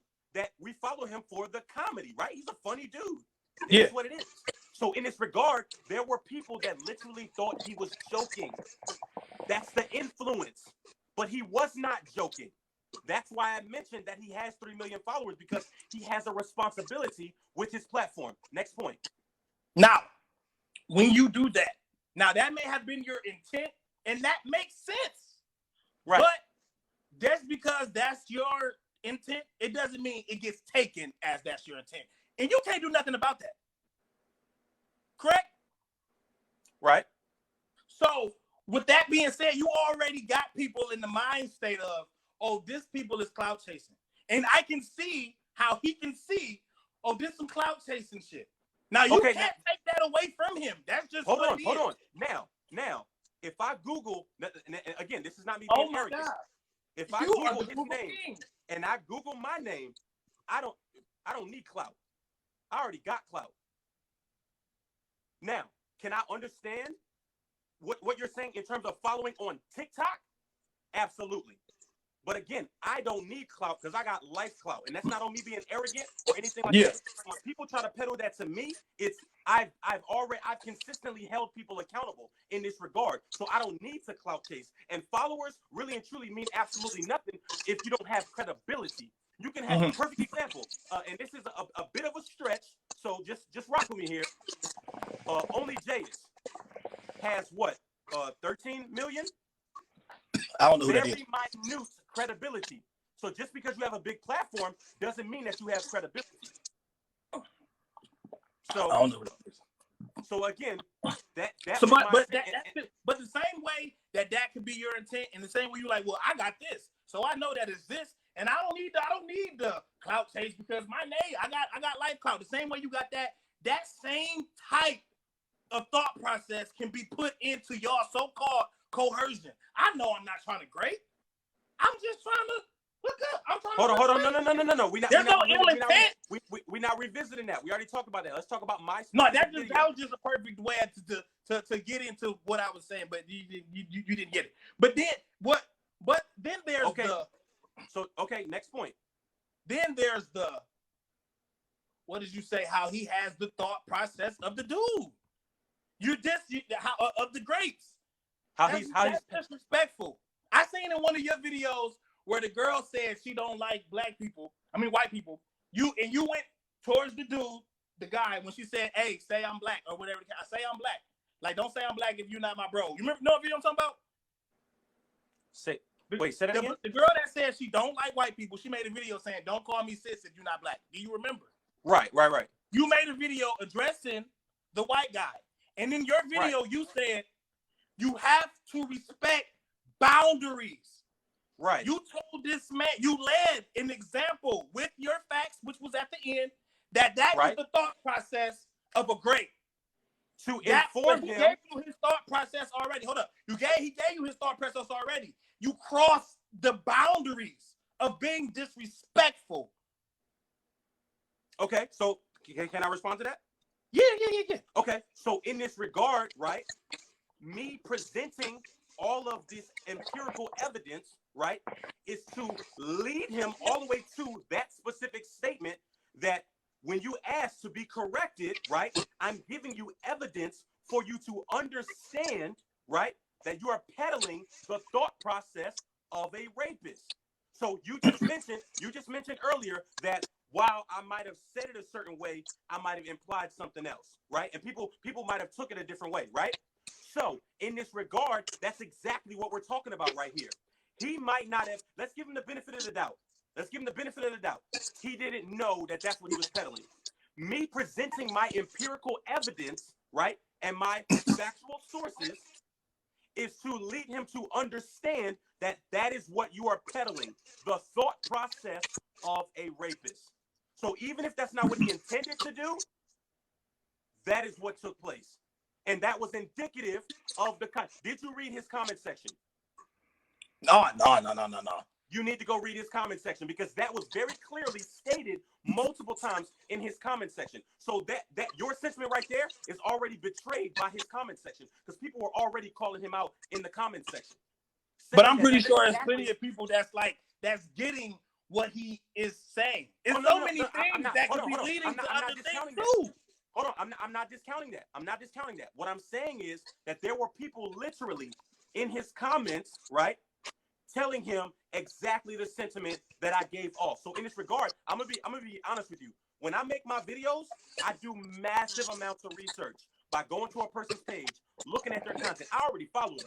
I was very open and honest about that. I did not cap about that at all. But I personally, and that was just something that I personally felt, I can't follow someone peddling that type of sentiment because I myself have been sexually assaulted, and that's not something to joke about. Now, there were people that came and said, oh, he was just joking. When the reality is that the influence that he has over them as a comedian, because that's what we view him as, right? They think that what he says are jokes, right? Now, in this regard, something that you say from a serious standpoint, now, also, too, go look at the post. There was no hashtag comedy on there. There was no hashtag just jokes on there. Those were his specific thought process. And you just specifically said that is his thought process that he laid out, correct? Yeah. So in this regard, me and presenting my evidence, right, as well as breaking it down point for point, was to lead him to understand that you're peddling the thought process knowingly or unknowingly of a rapist. Now, let's be clear about something. I'm not going to be obtuse. Can I understand how he, I won't say may, because he clearly felt disrespected. Can I understand how he felt disrespected of that statement that I made? Absolutely. I can 100% understand. But you can't understand how he don't understand how that is the law of grape. Silent on the G, for those who don't get it. How don't you get that? No, because he specifically structured his video, right? And it literally explained why it's wrong and doesn't even realize that that's what he did. So I specifically pointed out point for point why he said what he said leading up to this right here, again, is the thought process of a rapist. So even if he didn't, why aren't neither of you peddling the weak-mindedness of not being able to just say no? Because in his video, she didn't say no. Or yes, he just begged her. There was no force. Okay, there's a bigger picture of there this. Is force. Okay, you keep saying the force of the mind? The pressure of asking a person consistently. You just said earlier, hold on. I'm going to walk you back right into the point that you made earlier. You said, if you walk up to me and ask me for my chain, right? Right. And then you consistently ask me and then I give it to you, did you rob me, right? Right. Unknowingly, there's a factor that's present there. What is that factor? I asked you how tall you are. You said you're 5'5". No, that's your factor. No. Hold on. You put all the details into it. His video wasn't so detailed. Hold on. It's nuance here. It's new. I'm talking specifically, forget his video right now. I'm talking specifically about the example that you gave, right? You say you're 5'5", correct? Right. You say you're 204, correct? Right. I'm 6 foot, 240. Utilizing that example, because of my size and build, you don't intimidate me. That's your thoughts. Hold though. on. Why do your example have so many details, but you're not putting no Listen, details in his? I'm walking you right back to the point. When it comes to consent, if a yes is not freely given, the answer is no. That's how consent works. Do you agree with that? When you put it so like that, That's how consent works. Because it's details into it. Because when I hear it, and because when you use the example that I use, you got my height, you got my stuff. You used the word intimidation. There was no put all of those factors into his video. Use that in the example of the grape. Okay. I'm 5'5". Okay. 204. Okay. I like big girls too, by the way. She's 6'2". No judgment. No judgment. She's 6'2", 206. Let me get it. I'm no intimidation to her. She's bigger than me. Pause. There is intimidation there. It's called pressure. There was no pressure. But there was no pressure when I say, hey, give me a check. It's a perception. We don't have the perception. That's what's missing out of these cohorts. It's the perception. Only people that got the perception is the people that's there at that time. Okay, and consent has a definition for a reason. Meaning, if a yes is not freely given, then the answer is no. That's consent. If a yes is not freely given, then the answer is no, right? Now, if you consistently ask over and over and over and over again, you're pressuring that person into giving in to you. So, in that regard, to say that a person is weak-minded in that regard, you're being the weak person by not accepting that no from the first place. There was no no. Hold on. You keep saying there was no, but that is your implication. Is it not your implication? Are you not implying that a no wasn't given? Because you can't. Okay, so all right, let me ask a better question. Can you prove that a no wasn't given or that an answer wasn't given at all? Can you prove that? No. So how then can you tell me that I should take your example of an implication over my example of an implication? Because your implication had mad details, and you had you said that you wasn't There's only two choices. Oh, I'm not. I don't see a threat here. There's only two choices, bro. Right here. And she's right there. I'm trying to get it up, whatever the case may be, or whatever the case. The whole purpose of me getting on this side was for y'all to see the different factors of it. Females calling dudes thirsty. Females saying that that's begging. You show a woman a good time, you drop her off, then you like, hey, can I come and get something to drink? Oh, girl, he thirsty, he begging, da-da-da-da. But he tried so hard, I gave him some. Y'all are saying that those things are great. G-word silent. When it is No. Again, that example is taken out of context. This entire situation. He's specifically talking about begging for intercourse. You talking about dropping somebody off at the crib? Me inviting you into my home is me consenting for you to come into my home. Is it not? Yeah, definitely. So if you took your lady on a date, right? And let me not say your lady. You are in a relationship, but let's use a hypothetical, right? No, I'm not. That was an example, but I got you. Yeah. Okay, you're not in a relationship? No. Okay, all right. So you go out, you meet a young lady, y'all go on a date, right? Using your example, you go to drop her off at the crib. You ask her, can you come inside? She says no. You go to your car and you go home. Yeah. So if you ask again, over and over again, like, come on. Yeah, you begging. Come in. And she like, nah, I'm good on that. I don't really like to go there, you know what I'm saying, after a first date. And you ask again. I mean, come on, like we had a good time, you know what I'm saying? I feel like the vibe is right. She already told you no multiple times now. Right. But now you're begging her. Now, in this regard, you're starting to pressure her. You cannot give consent under pressure. Now, right. Are there factors that she could defend herself in that moment? If she got a taser, she got a gun. But we're introducing things into the conversation that are nuanced, right? Right. He didn't have the nuances. Okay, so That's why begging. I'm adding the dialogue to his. Because Right. in his video, it was stick. Hey, let me get it. Stick. It was a whole process missing. We missed the yes. We missed the possible no. We missed the conversation. Okay, we okay, missed so here's the deal. Here's the we deal. missed if it was 3:30 a.m. and she popped up out of nowhere. We missed all of that. We have to put those factors in there. That but because signs could be met wrong. He didn't have that. He could have made the video better than what it was. But he's a comedian. But I see those signs because we didn't been in them situations where you didn't get the signs. I wore a skirt. I crossed my legs. I didn't wear a bra. All of those things, he didn't have that in there. I agree with what y'all saying. But I want to put in the sprinkles that was missing off the Sunday. That 3:30 a.m. All of these things. Because we know. And that's what I'm saying. And when you go off and you say, when you do this, and when you do this, and it's called great, that is the thought process of this, and you goofy, and it's like, all of that, it's like, whoa. But we missed the dialogue of it. So that's the gray area, the part that's missing of his video, which is that. Stick, because it went straight to stick. We don't know. How many situations? Speak. I need y'all as influencers. You got 1 million, he got 3 million. Speak on the times where there is that dialogue. And there is a time where you gave her, she consented. There's plenty of cases where females consented, yes, but she didn't enjoy herself, and she was embarrassed because he probably didn't have a car. It was a rental, and all that stuff. And they lied on him.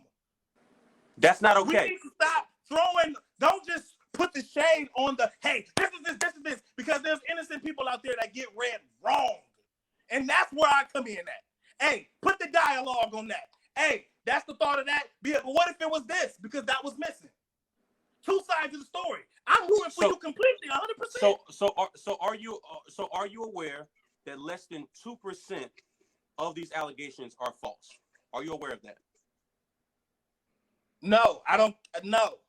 Okay, so as it relates to data, right? Empirical evidence, less than 2% of allegations are false, right? Now, That's not to say that it doesn't happen, because it does. In this regard, I don't agree with that. And I truly do believe that if you are falsely accusing someone of that and destroying their life, that yes, you should definitely be held accountable. However, sticking to the original sentiment. And that's let me qualify that. That's just on what's reported. Let's be clear. Let's be clear about that. Right. And there is. Let's also, because I seen somebody just say this in the comments. There is a lot of now in terms of statistics, I can say that there's definitely some gray areas, because I myself, as a man, have been sexually assaulted before, and the numbers are skewed because most of us don't even speak up about it because of how we're treated thereafter, right? But if we're sticking specifically to what took place in that video, we have to talk about consent, right? For sure. We have to talk about consent. If a freely given yes is not given, anything thereafter is a no. Silence, no. No answer, which is still silence, no. No, no. I'm good, no. Anything that is not a freely given yes is a no. I totally agree.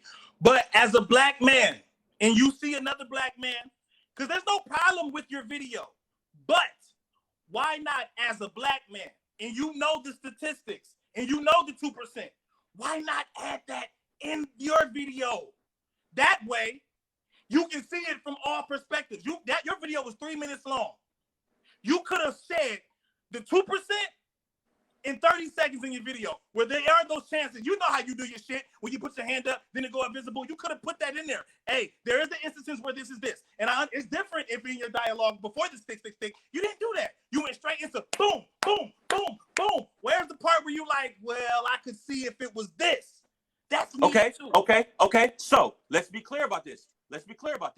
When I rebuttal people's videos, I go line for line, point for point of what they specifically say. Now, what happens when you introduce things that's outside of the conversation, right? That allows opportunity for deflection. Because let's run with this, because that has happened to me before. Let's say, for example, I would have said that in my video, right? While I understand that less than 2% of people do get falsely accused people getting falsely accused definitely does happen. I've had people say, I didn't even say nothing about people getting falsely accused in my video. Sticking specifically to the content forces that individual to rebuttal exactly what I'm saying to exactly what they said. So in this regard, hold on. In this regard, I can understand, I just don't agree. Because now at this point, we're playing semantics of what you or others felt like I should have added to my video instead of what I actually added to my video by consistently breaking down the thought process leading up to allowing him to understand that this is the thought process that you are peddling. How come the bigger picture of all of it?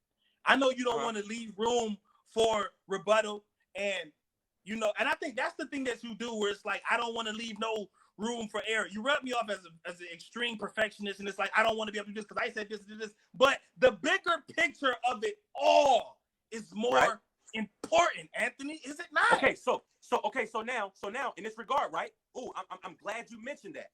In this regard, that is when I can bring a woman up next. That's fine. We can do that.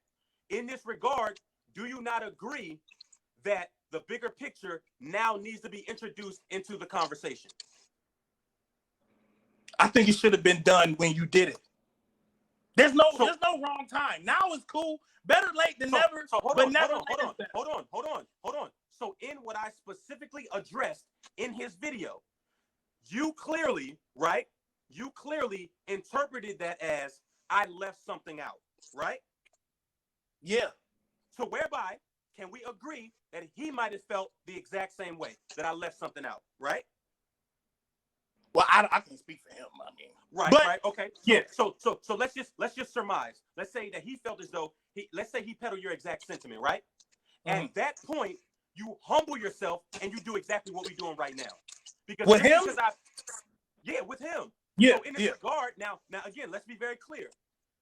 When you stated in the beginning, he felt disrespected, therefore he didn't want to talk to you. That is his right. That is his right whatsoever, 100%. However, if that is what you're seeking to do in terms of introduce that bigger picture aspect into it, there would be grave benefit of clarifying yourself, because here's the deal. Can you agree that if he said what he said, there would have been no need for a follow-up? What you mean? If he said what he said, like in what? It's only a follow-up because he's being attacked, and y'all, it's not like it's somebody like me. It's y'all. You have 1 million. Your other guy has like over 600K. So y'all are worthy enough to speak to because y'all have an influence the same way he does. But he already feel disrespected with your response. So that's why it's like, why have a response now? I'm disrespected and I'm 3 million up. Y'all not there yet. I'm just now, like, it could have been a conversation. I introduced the conversation in my original video. He did. Hey, but because he said I could be wrong, but what's your take? And you took his take and you went. Right. And proved how he was wrong. But it was disrespectful. Again, that's semantics. In my. I mean, no, it's not, because he took it. He said it. He feel disrespected. I don't want to talk to you. I'm saying, okay, so in this regard, I can't tell him how to feel about my video, right? Mm-hmm. Just like y'all can't tell me how I felt about his video, right? Because as a survivor, right, as well as someone that works closely with people whom have gone through that, right? Peddling this sentiment on social media to such a massive audience puts people in danger. Puts a thought process in people's mind that could literally land them in jail. So in this regard, I felt a responsibility to debunk the sentiments that he was peddling on his platform. Now, let's talk about us as black men, right? I've been disrespected on this app a lot. I've been doxxed 4 times. I literally, right now, I'm in the process of sending out 2 cease and desists. 2 people who have literally accused me of a federal crime, right? There's ways you go about correcting these things. But as black men, we got to humble ourselves, even when we feel disrespected, to be able to come to this sentiment right here and say, you know what, let's have a conversation.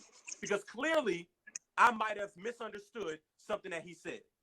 But in presenting all of my evidence to lead to say, hey, this is, although you might not have meant to do this, this is what you are peddling.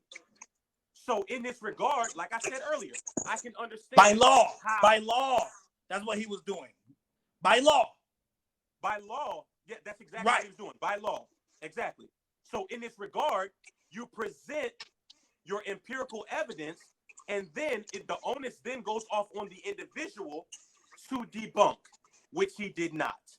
All he said was, I felt disrespected. I don't want to talk to you. I'm not going to force you to talk to me. Mm-hmm. I said what I said, and then I did the follow-up video to say, you know what? If you felt as though I took you out of context and all you were looking for was conversation, and I'm going to be honest with you, and I think we can both agree on this, that there is so much nuance that can be missed in a 60-second or in a 3-minute video. Are we correct in that? So, yeah, we in this regard, having this type of dialogue would be able to clear these things up. Can you agree with that? Yeah. Okay. So some of the ladies are asking to come up. I appreciate you for coming up. I'm gonna bring some of the women up so that they can give their perspective. A majestically black queen, come on up. Go live. I just seen a majestically black queen. Oh, it's Miss Black Leo? Oh yeah, definitely. Come on up.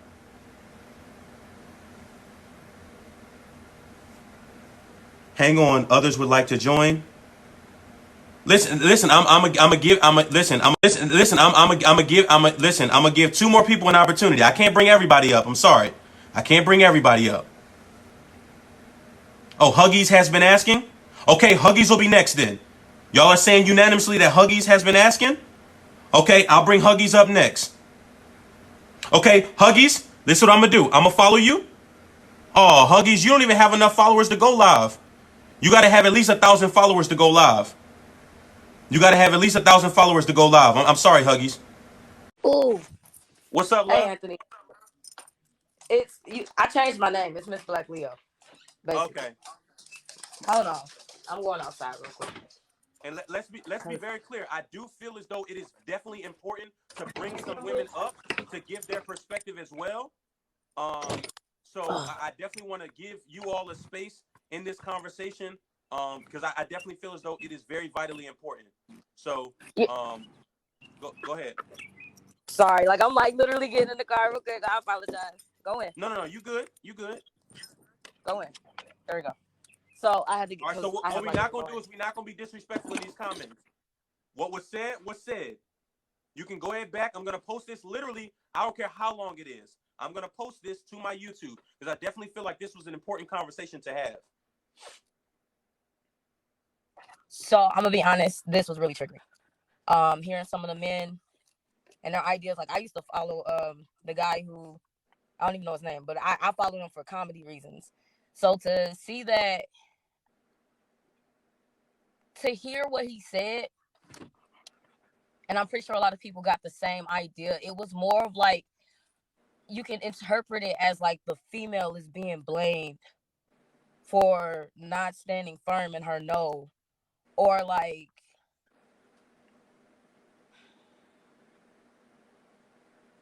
it was more of like, I'm gonna be honest, it pissed me the fuck off. Like, pissed me off because in 2014, I had 2 male friends who literally made a bet with one another on who could have sex with me first. A situation between me and my mother had taken place to where I had to get out the house because it was really violent. I ran to one of those friends.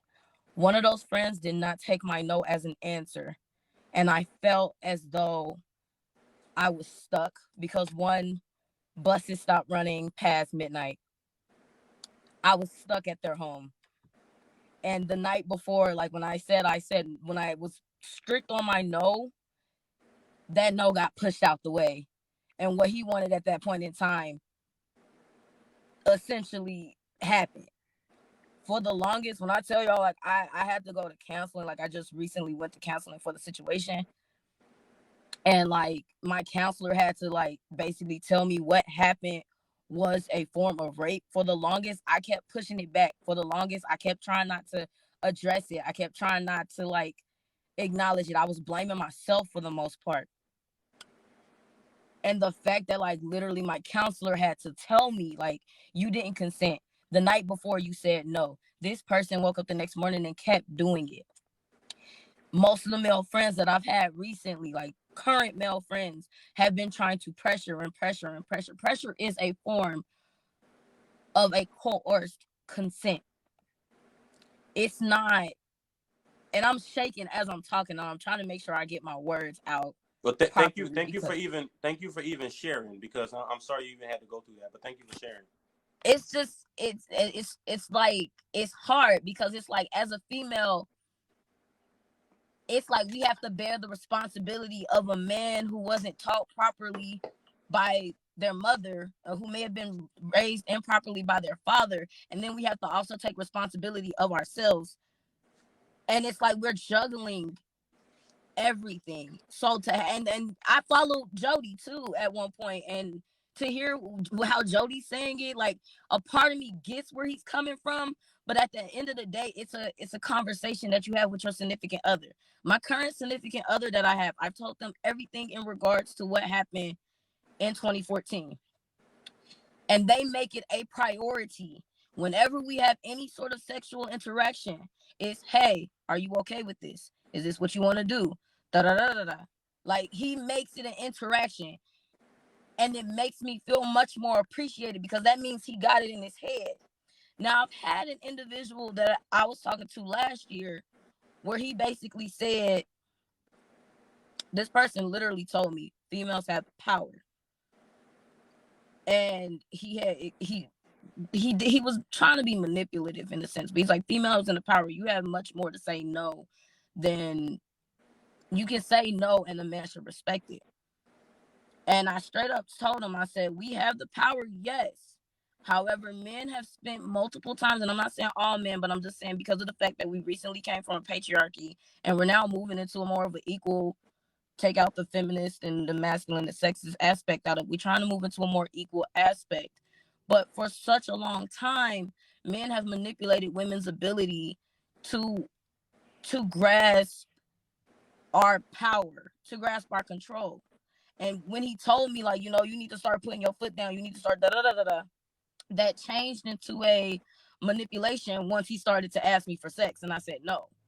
So now I'm a bitch, I'm negative, I'm this, I'm that. Like, a lot of men don't understand that when we say no to y'all, these are the type of feelings that come, regardless of whether regardless of whether a female is taller than you, skinnier than you, bigger than you, whatever. There's still it's a factor of control that certain men have, and there's some women that are not going to just get buck with y'all. We're not about to, like, it's not fathomable. We don't know what happens. There's like a million possibilities that go in their heads. When I walk into a house with a dude that may want to have sex with me, I get scared, which is why I normally go with a friend, or I'll make sure I have somebody on speed dial or a location of some sort, because so many things happen. You think you know people, but in the truth, like, motherfuckers are wearing masks every day. They're not who they truly are. Like, it's baffling. So, like, to hear most of these conversations and, like, to have people that you favorite or that kind of let the load off your day to sit there and say, I don't understand how me begging consistently and continuously or persistently does equates to rape. It's, you don't know a person's background, you don't know that person, you just don't know, like, and then they don't know you. So the communication is like a big ass, huge, and I'm sorry for cussing, but a huge ass thing when it comes to women. And I'm sorry, like, I'm really trying to calm down because, like, I've been triggered this whole time. I've been trying to stay off of TikTok after watching his video. I watched T. Nathan's response and I watched yours, and I got where you two were coming from. It just baffles me because that is Jade, the way that these, No, you good. Jade, I'm gonna bring you up next, and then Shemaine. The way that some of these guys think is a pretext, or I'm not going to say a pretext, it's an association to a rapist mindset. Because how it is when you're begging like that, it makes it seem as though you're obligated to the female's body. You have a right. That's what that begging means. It's fuck what you said. I'm gonna keep begging and begging and begging until you give in because it's already mine. And I had to actually take a video down. I don't know if you've seen the video with the guy who was talking about I'm about to fly you out, and then she says like, well, what am I gonna get for it? And the guy said you're gonna get this D. Oh And I'm yeah, like, I seen that video. so I did a response to that video. I was trying to be funny because everybody said everything. And I'm like, Right. well, you know what? You can like take the ticket, go on that vacation you always want to go on. When I say I've had so many men trash the hell out of me that I had to take the video down, y'all should see like how the associations, like men can do things and not see wrong, and then if the female does something, it's an automatic wrong. Like it's like we automatically have a finger pointed at us. So like the fact that there are men that's thinking, y'all need to take a step back and reevaluate, because not every female is the same. We communicate differently, we live our life differently, we have our experience hella differently. And the Right. fact that like y'all group us up and bunch us up, y'all would get pissed, not y'all like you specifically, but just men in Right. general would get pissed off if we group them up in a bunch. So it's like, why can't we be afforded that same respect? Why can't it be understood that consent is a big ass thing? It's like asking for tea. What do you want in your tea? Do you want sugar? Do you want honey? Do you want this? No, I don't want tea. I don't want tea at all. But you're still persistent Right. on trying to give me some tea. I don't want it. I don't know who this is, but no, I don't bunch men up. That's one thing that I never bunch men up in a bundle. I'm going to judge you upon what you do, not what another man does. That's not how it works. And if you're stuck in that mindset, you need to figure out what type of female you are attracting in your energy that's causing you to literally have females that are bunching you up with other men. Right. Well, I definitely And I'm appreciate sorry, you. I had to respond to that No, no, real no, quick. no. You good. You good. I definitely appreciate you coming on and sharing. Like I said, I want to get Jade and Shemaine Yeah. up here as well. Yes, honey. I seen what you said about Cairo. I just wanted you to, because I felt it as though it was very important for women to be a part of this conversation, and that's not to a knock at my non-binary, my trans folk. You know what I mean? It's just I feel as though this is a conversation that women definitely should be a part of. You know what I mean? Yeah. And consent is consent. I mean, there's no way around that. Consent is consent. So thank you so much for being brave enough. You know what I mean, to even share that publicly. I appreciate that. Now I will ask you, just because I am who I am, I'm gonna post this to YouTube. Are you okay with me posting this to YouTube? Perfectly fine. Okay, just wanted to make Yeah. sure, because if I needed to cut it out, then I would. But I just want to Yeah, be no, clear. I'm perfectly fine with that. Okay, all right. Well, thank you so much for coming up. I want to bring Jade up, and then definitely thank you so much. You're welcome. All right, love. Wow, that was a lot to unpack. So let me also mention something as well, because people were saying in the comments that it happens to men as well. And again, in terms of the context of the conversation that we were having, I never said that it doesn't, because it does. It does happen to men as well. Men can be sexually assaulted and or raped as well. So let's be clear about that. I never once said that it cannot happen to men. I am a literal example. So let's be very clear about that. Jade, I'm ready when you are. But the conversation was about women at this time. Exactly. Yeah, I just wanted to be clear that I never once said that it doesn't happen to us. And what I'm not going to sit here and do, is play the oppression Olympics with women as it relates to this. So Jade, do you know that you have dual lives? Because what you got to do is you got to go live and then request me on the dual live. You're not talking about men. Exactly. But somebody mentioned it in the comments, and I wanted to make sure that I addressed it. As a male victim, but the conversation is about women at this point in time. Exactly. Exactly. But again, y'all know how I get down.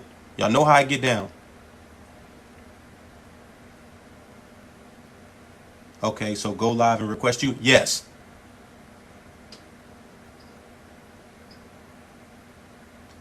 I feel for women. When do we talk about what men go through, or do we just get over it? No, we don't just get over it. And I've talked about it on my lives a decent amount of times. Hold on, y'all. How you doing, Okay, Jade?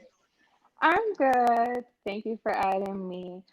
Definitely. So, I just wanted to speak on like my personal experiences and by people and about people I know. So when he was mentioning when you're married, like it's an automatic yes. Am I echoing? I'm sorry. Am I echoing? No. Okay. So, when he mentioned when you're married, it's an automatic yes. It's not. My sister was married and her husband literally did that to her. She said, "No, I'm sick." He kept begging her, and then eventually she was like, "Okay, you're not gonna stop. I'm gonna get you to shut up, and so therefore I'm gonna do it." But she I, didn't want to do it. I don't want to I don't want to invalidate your story right now, but let's be clear. He didn't say that it's an automatic yes. He said you know your spouse, and he gave the a scenario of a situation that could take place rather, and said that it wasn't rape and that it was just aggressive sex. So I just wanted to be clear Okay, about that. so I do apologize for using the wrong word. I hold myself Yeah, accountable I for just that. don't want to take him out of context. You get what I'm saying? Right. Yeah. But I just want to address everybody because there were people in the comments that were saying because you're married, it's like automatic. No, it's not. Consent is consent. If she says no, it's a no. Men don't go through the things that women go through. You guys don't like, well, I'm not gonna say you guys, but some guys don't understand that as a woman, especially a black woman, walking out of your door is scary because when something happens to you, the police don't care. So I've known people to tell a man, "No, I don't want to give you my phone number," and they were shot.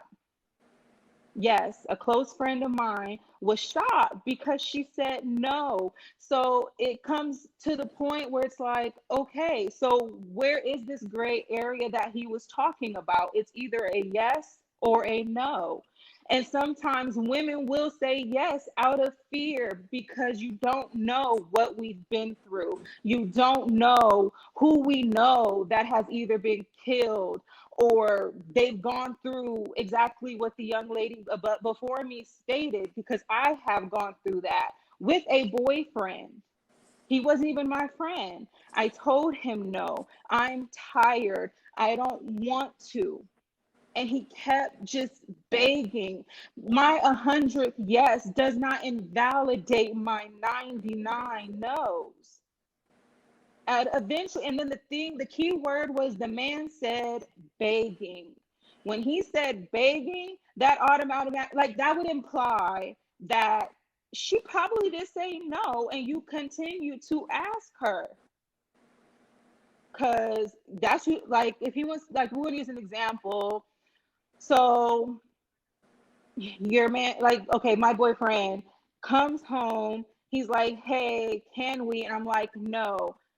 Okay, well, can we? Can we? Can we? I've already said no. So why are we asking again? Why do men find I would say why do you guys feel like it's okay to keep asking? And I think that's the thing where all the women in the comments were just really like, when she said no, it was no. That's it. There is no more asking. That is the point when you walk away. When if she wanted it to do it, she would say yes.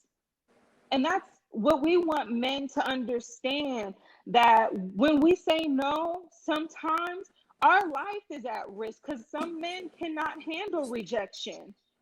So some women, to save their life, may say yes after too many no's because they are possibly scared because we don't know what anybody has been through. And I Right. was triggered so much because I'm just like, this is scary. It's not even crazy. It's kind of like expected at this point, but it's so scary to know that there are men out there who really think a certain way, to where it's like, oh, there's this gray area. No, it's not, when it's either yes or no. Where's the gray area? Right.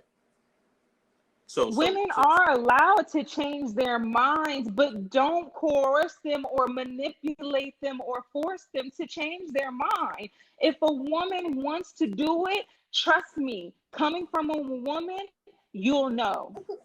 You'll know. We're not shy. right. Well, some women are not shy. If they want to do it, you'll know. But until then, don't feel like you have to beg or force them, because some women will just give in so you guys can stop. I have been followed in dark parking lots after telling a man, no, I don't want to give you my phone number, just so he could follow me to my car to then ask me again for my phone number. And I'm scared for my life because it's a dark parking lot. Nobody's here. Right. Right. 100%. And again, So let's reiterate for the comments that so Tenacious Trey, it seems like you only understand rape from the context of actual force, when consent must be given before penetration takes place. And under the guise of sexual coercion, consent is not given. Coerced consent is not consent. So in this regard, so the people that keep trying to deflect in the comments and say, yes, it happens to men too. Yes, it does. But you all are only bringing that up right now to invalidate what these women are saying. And that's wrong. I did already address that it does happen to men, but that's not what we're talking about. Now, if you want to have that conversation, we can do that at another time. But we're sticking to the context of what we're talking about right now. And I think it's very disingenuous for you all to keep on doing that. I never once said it didn't happen, nor did I invalidate it, because I am a survivor myself.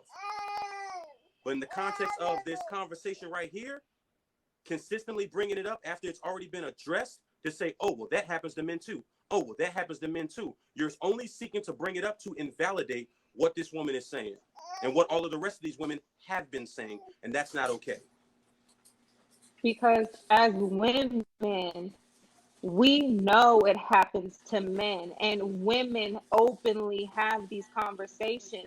But when it comes to it actually being about a woman, some men, I'm not going to group everybody together, but you guys love to invalidate us and tell us, oh, well, it was your fault. What were you wearing? Oh, you had on a short skirt, so you obviously was wanting to do that. He just was going based off of how you dressed. I can walk outside with nothing on, but that does not mean yes. So Right. unless it comes out of a woman's mouth, yes, those 3 words, there's no consent. Silence is not consent. Right. And that is something I keep seeing the men in the comments say, is that silence is consent. No, it's not. And I'm just going to say this, and then I'll go and then let the next person come on, because I just really want people to understand, especially in the Black community, that a lot of the women in your family have gone through this and nobody talks about it, because we feel like nobody cares. Because when we do want to talk about it, they want to invalidate us.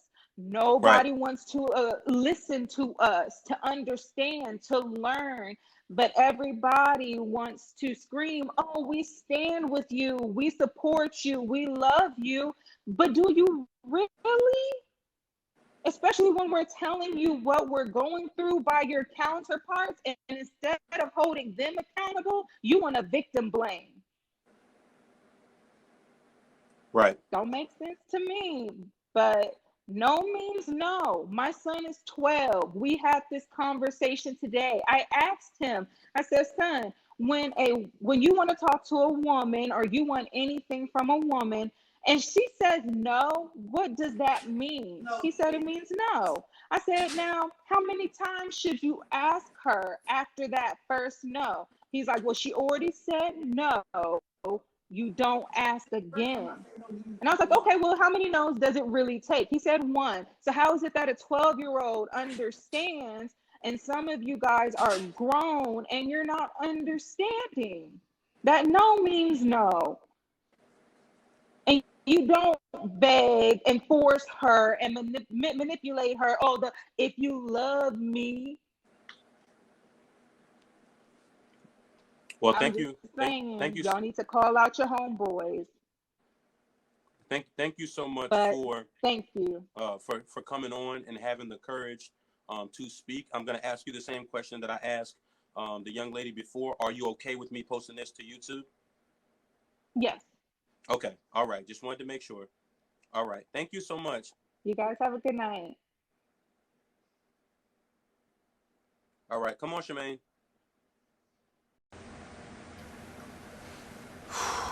Wow. It's getting a little bit heavier for me. Definitely call him out.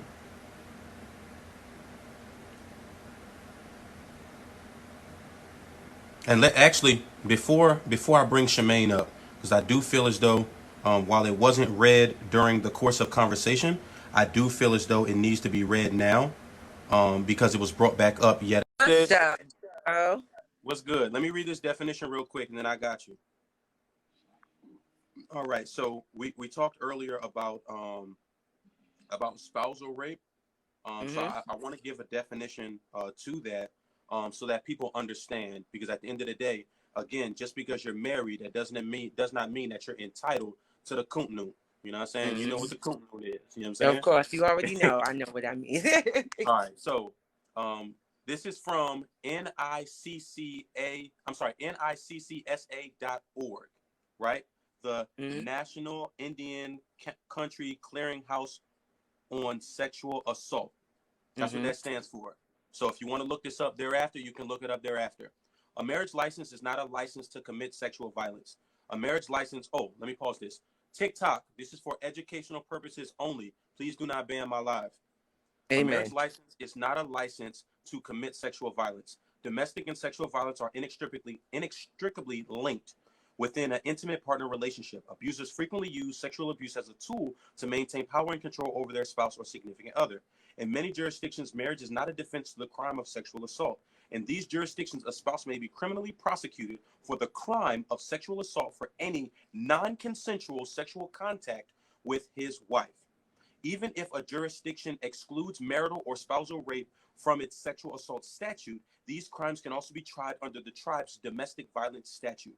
Tribal law enforcement should investigate crimes of sexual violence when the victim and perpetrator are legally married just as thoroughly and professionally as when the crime was committed outside of the bounds of a legal marriage. So let's be very clear about that. Just because you are married does not mean that that person is entitled to give it up. No means no. Go ahead, sis. All right, so okay, so you and I have spoken, you and I have not spoken often. I clearly think we need to. So I'm gonna shoot you my number when we get off. I keep telling you that, but okay. To those who don't know me, I speak. I am a victim of not only molestation, but also I am a domestic survivor. I've also had someone try to rape me. I've had somebody manipulate to rape me. I was drunk and coerced to be raped in a threesome that I did not consent at all. So I am a total survivor, a total survivor. I'm like a ride or die survivor, and I'm a mother at that. So I'm the strongest there comes. So for me to have heard a grown adult man and other grown adult men to sit here and make a content plausible, such as the one that he made, is not only disturbing, but it's also misleading. And like bro said, He has just as many followers, even more, as myself and as Bro does. So, as content creators and as influencers, it is your obligation, it is your job, and it is your responsibility to hold yourself accountable for what you are doing in your content. Even if you know that your content is going to be taken out of context, it is still your job and your responsibility. So, for a grown adult man who has 3 million followers and is a content creator to sit here and make that kind of content, knowing that he has young adult, young grown men, young men in those contexts, and they're all agreeing with his same thing. Either they're manipulating or gaslighting the situation, talking about, oh, well, yeah, he was only making a joke. Oh, yeah. Everybody just took it out of context, but did not see the full video. No, no, no, no, no, no, no, no, no. No, no, no. We're not going to do this. We are adults, and we should be held accountable and responsible for the actions that we do. You feel what I'm saying? It Right. is not fair. It is not fair that we as women have to sit here and continuously tell grown men that, okay, the answer is no. We don't want to have sex with you right now. Even if we're married to you, even if we do have a certain line of kink, because I do have a certain line of kink, no lie. But the fact of the matter is, if I am telling you that I don't feel like doing this right now, or my answer is no, it should be just that. It should not have to be, oh, well, yeah, I'm going to keep asking you. And, oh, yeah, I'm going to keep on going. That's another form of manipulation and gaslighting, bro. You wrong for that. Like, no, we're not going to do this. No, no, no, absolutely not. And the fact that I understand where men are coming from, that they feel that, yeah, we men go through it too. I get it. Trust and believe we women get it. But it's not just about you. It's about all of us as a whole. Men and women go hand in hand. You can't just sit here and keep thinking that, oh yeah, well, I'm a man, she's making my stuff invalidated. No, baby, you making us invalidated because we're trying to tell you something, and we're not trying to tell you to steer you wrong, and we're not trying to make you feel like that we don't love y'all, or that we don't want y'all to understand what it is, or that we don't understand where y'all coming from. Y'all have to understand where we come from too. That's the point I keep trying to make on my videos and in my content. A lot of times men fail to realize consent is called consent for a reason. That's Right. what it's for. It's called consent. If I'm going to consent to you to be my man, that's because I asked you to. That's because I wanted you to. That means at any given moment, if I don't want to have sex with you right then and there, I don't have to. I don't. Right. That's just the point of it. And the fact that every single person that was in his content was trying to make it like, oh, everybody is wrong. No, baby, we're not. You just didn't want to hear. You just heard what you wanted to hear. And I felt so upset. I felt upset about it because I don't even follow old boy. I don't even follow him. I didn't even know who he was until I started to notice everybody making videos about it. And then when Right. I saw the videos, that's when I was like, okay, what is this guy doing? Like, do he not know the power that he holds with his content? And I Right. understand, and I know he was trying, and I know a lot of people were saying, yeah, he's trying to make a point. Okay, well, if he was trying to make a point and ask a question, all he had to do was just say that. That's all he had to do. He didn't even have to go through the scenarios or try to put different segments in it. He could have just asked that. He could have just put flat out into the situation. 100. 100. I definitely, as always, like I said, once I get off, and I've been slipping a little bit, so I do apologize. Nah, I got you, bro. My Tell fellow sis I said I love her too. Will do.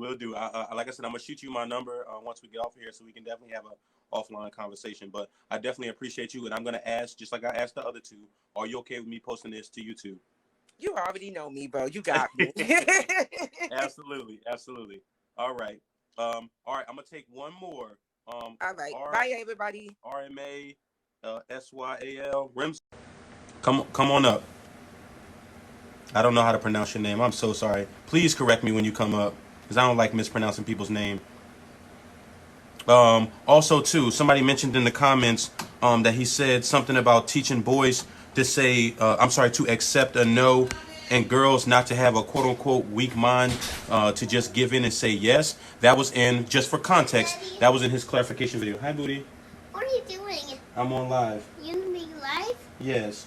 We're talking about a very serious topic. I want to make it live. We can make one after this, okay? Yeah, I got a bag of chips. You have a bag of chips. Yeah. I have I have a a bag of chips. bag of chips. And they're actually Cheetos. Yeah, you. Yes. Not me. All right, go sit down. Okay. Sorry there. about that. It was all a little crazy, but I really don't like to show my face or whatever. So No, you're good. You're good. And actually, pronounce your name for me, please, or your username. Armesiel. Armesio. Okay. All right. I just want to make sure I got it right. Listen, if we can pronounce Michelangelo and you know, Socrates, Euripides, Aristophanes, we can pronounce. What you said, Ramazzo. Armesiel. Armesiel. There we go. Armesiel. All right. Hopefully I don't forget that. But if I do, please correct me. Armesiel. All right. Go ahead, sister.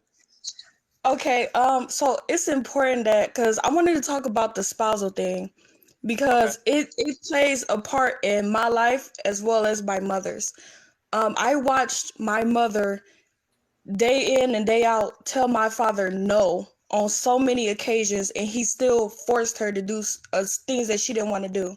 Like, after my younger brother was born, he's a year younger than me, my mother was done with my father. She literally told him she didn't want to be with him anymore. She didn't want nothing to do with him. And she literally moved out and escaped him. He stalked her for years, up until I was 21 years old. He stalked her, found her, still had 2 other kids with her, until she finally, one of her co-workers helped her escape when we were like 12. And he then, after that, kidnapped me and my younger brother for her to come back. And when CPS got involved, that's when he decided to give us back, because he knew that he would get in trouble. He didn't think about us or my mother. He knew that he was going to get in trouble.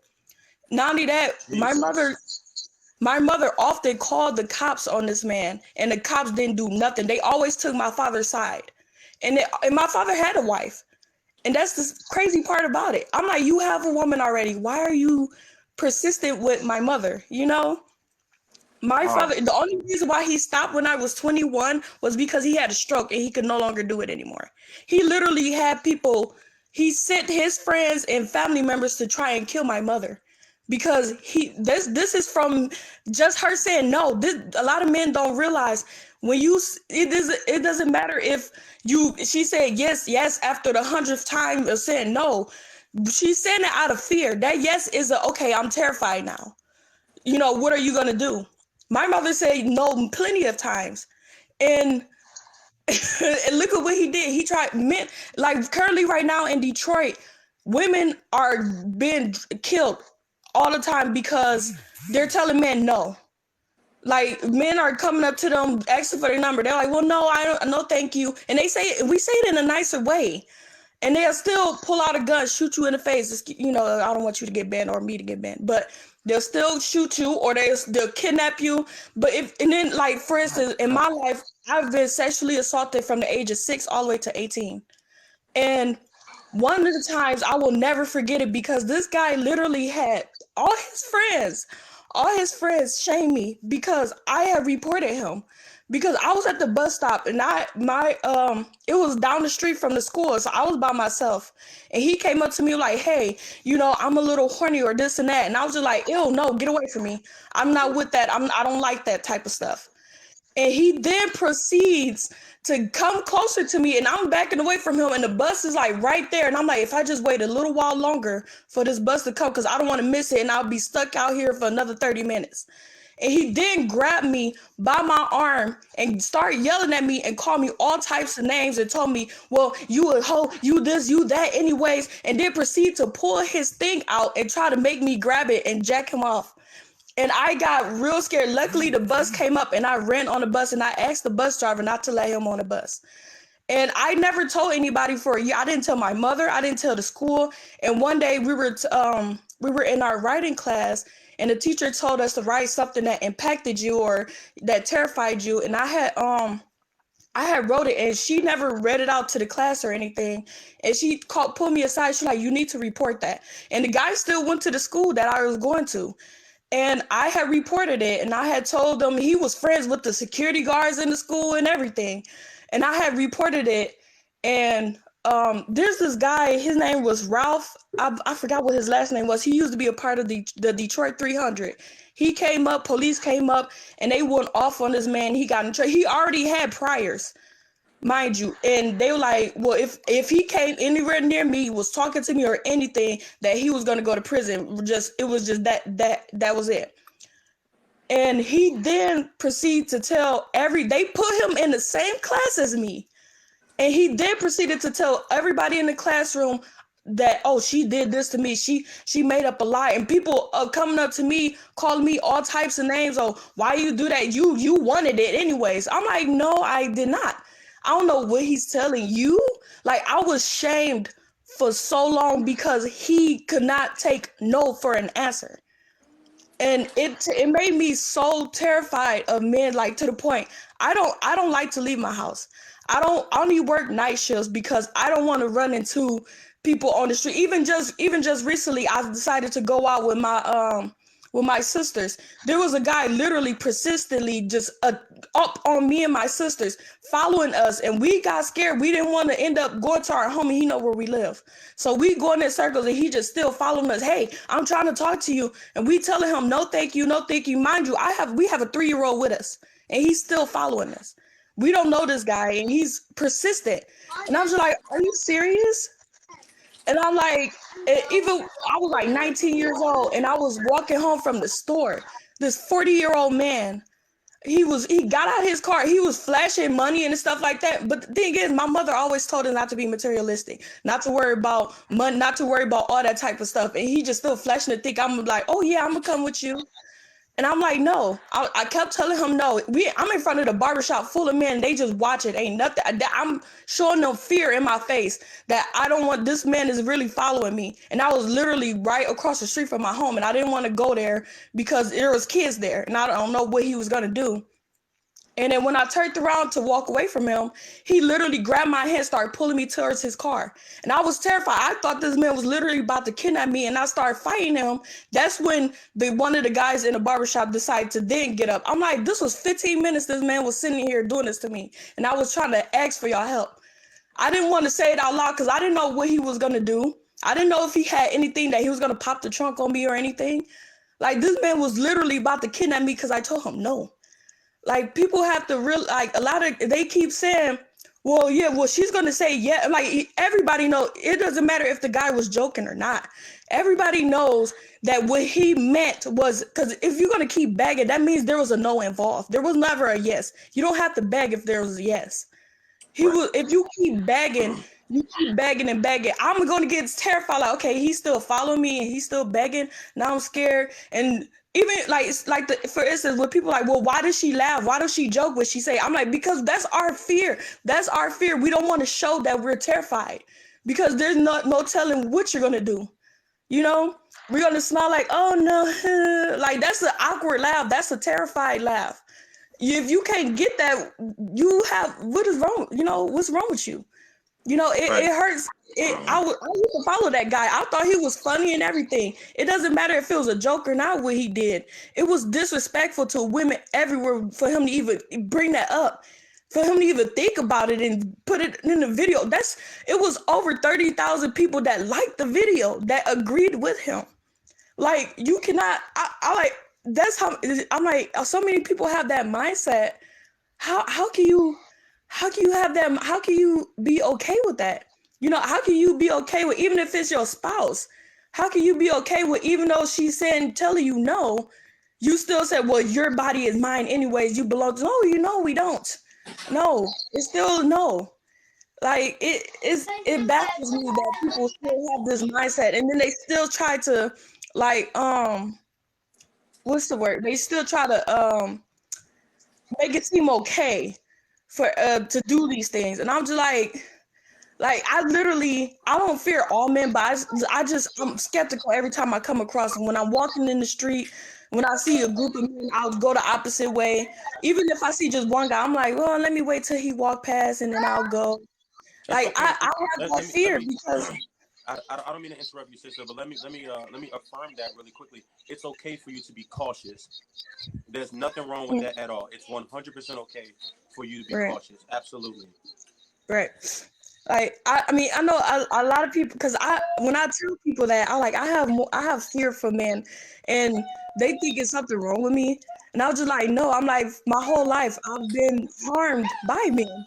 You know, it's terrifying because I put my even the guys that I've dated has done. Like I tell the first thing I tell guys, I'm like, please do not mention sex to me It's in the kitchen. because that's going to be something that I'm going to be Somebody. if I'm ready to talk about it. I'm going to mention it. I don't want you coming up to my face and saying, yeah, so when we gonna do this, when we gonna do that. I'm like, that's the first thing I tell them because it makes me I am one of those people that I cannot have sexual relationships with people unless I have some type of bond with them.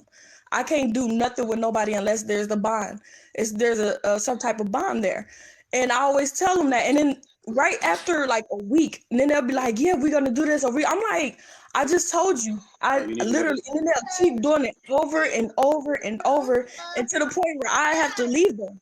And I'm like, well, I don't want to be with you anymore. If this is the only thing you won't think of me as somebody who you're gonna, have intercourse with, like, and I'll keep telling them no, and I'll keep telling them, hey, can we not talk about this because it makes me feel uncomfortable, and they'll still be persistent and continue to do it like they're forcing me to be okay with it. And I'm just like, you know what? I'm not comfortable with this relationship because if you have that mindset, then why should I, why should I be with somebody? Because that means that you have the mindset of a potential, you know, rapist. So I was like, I don't want to be with nobody like that.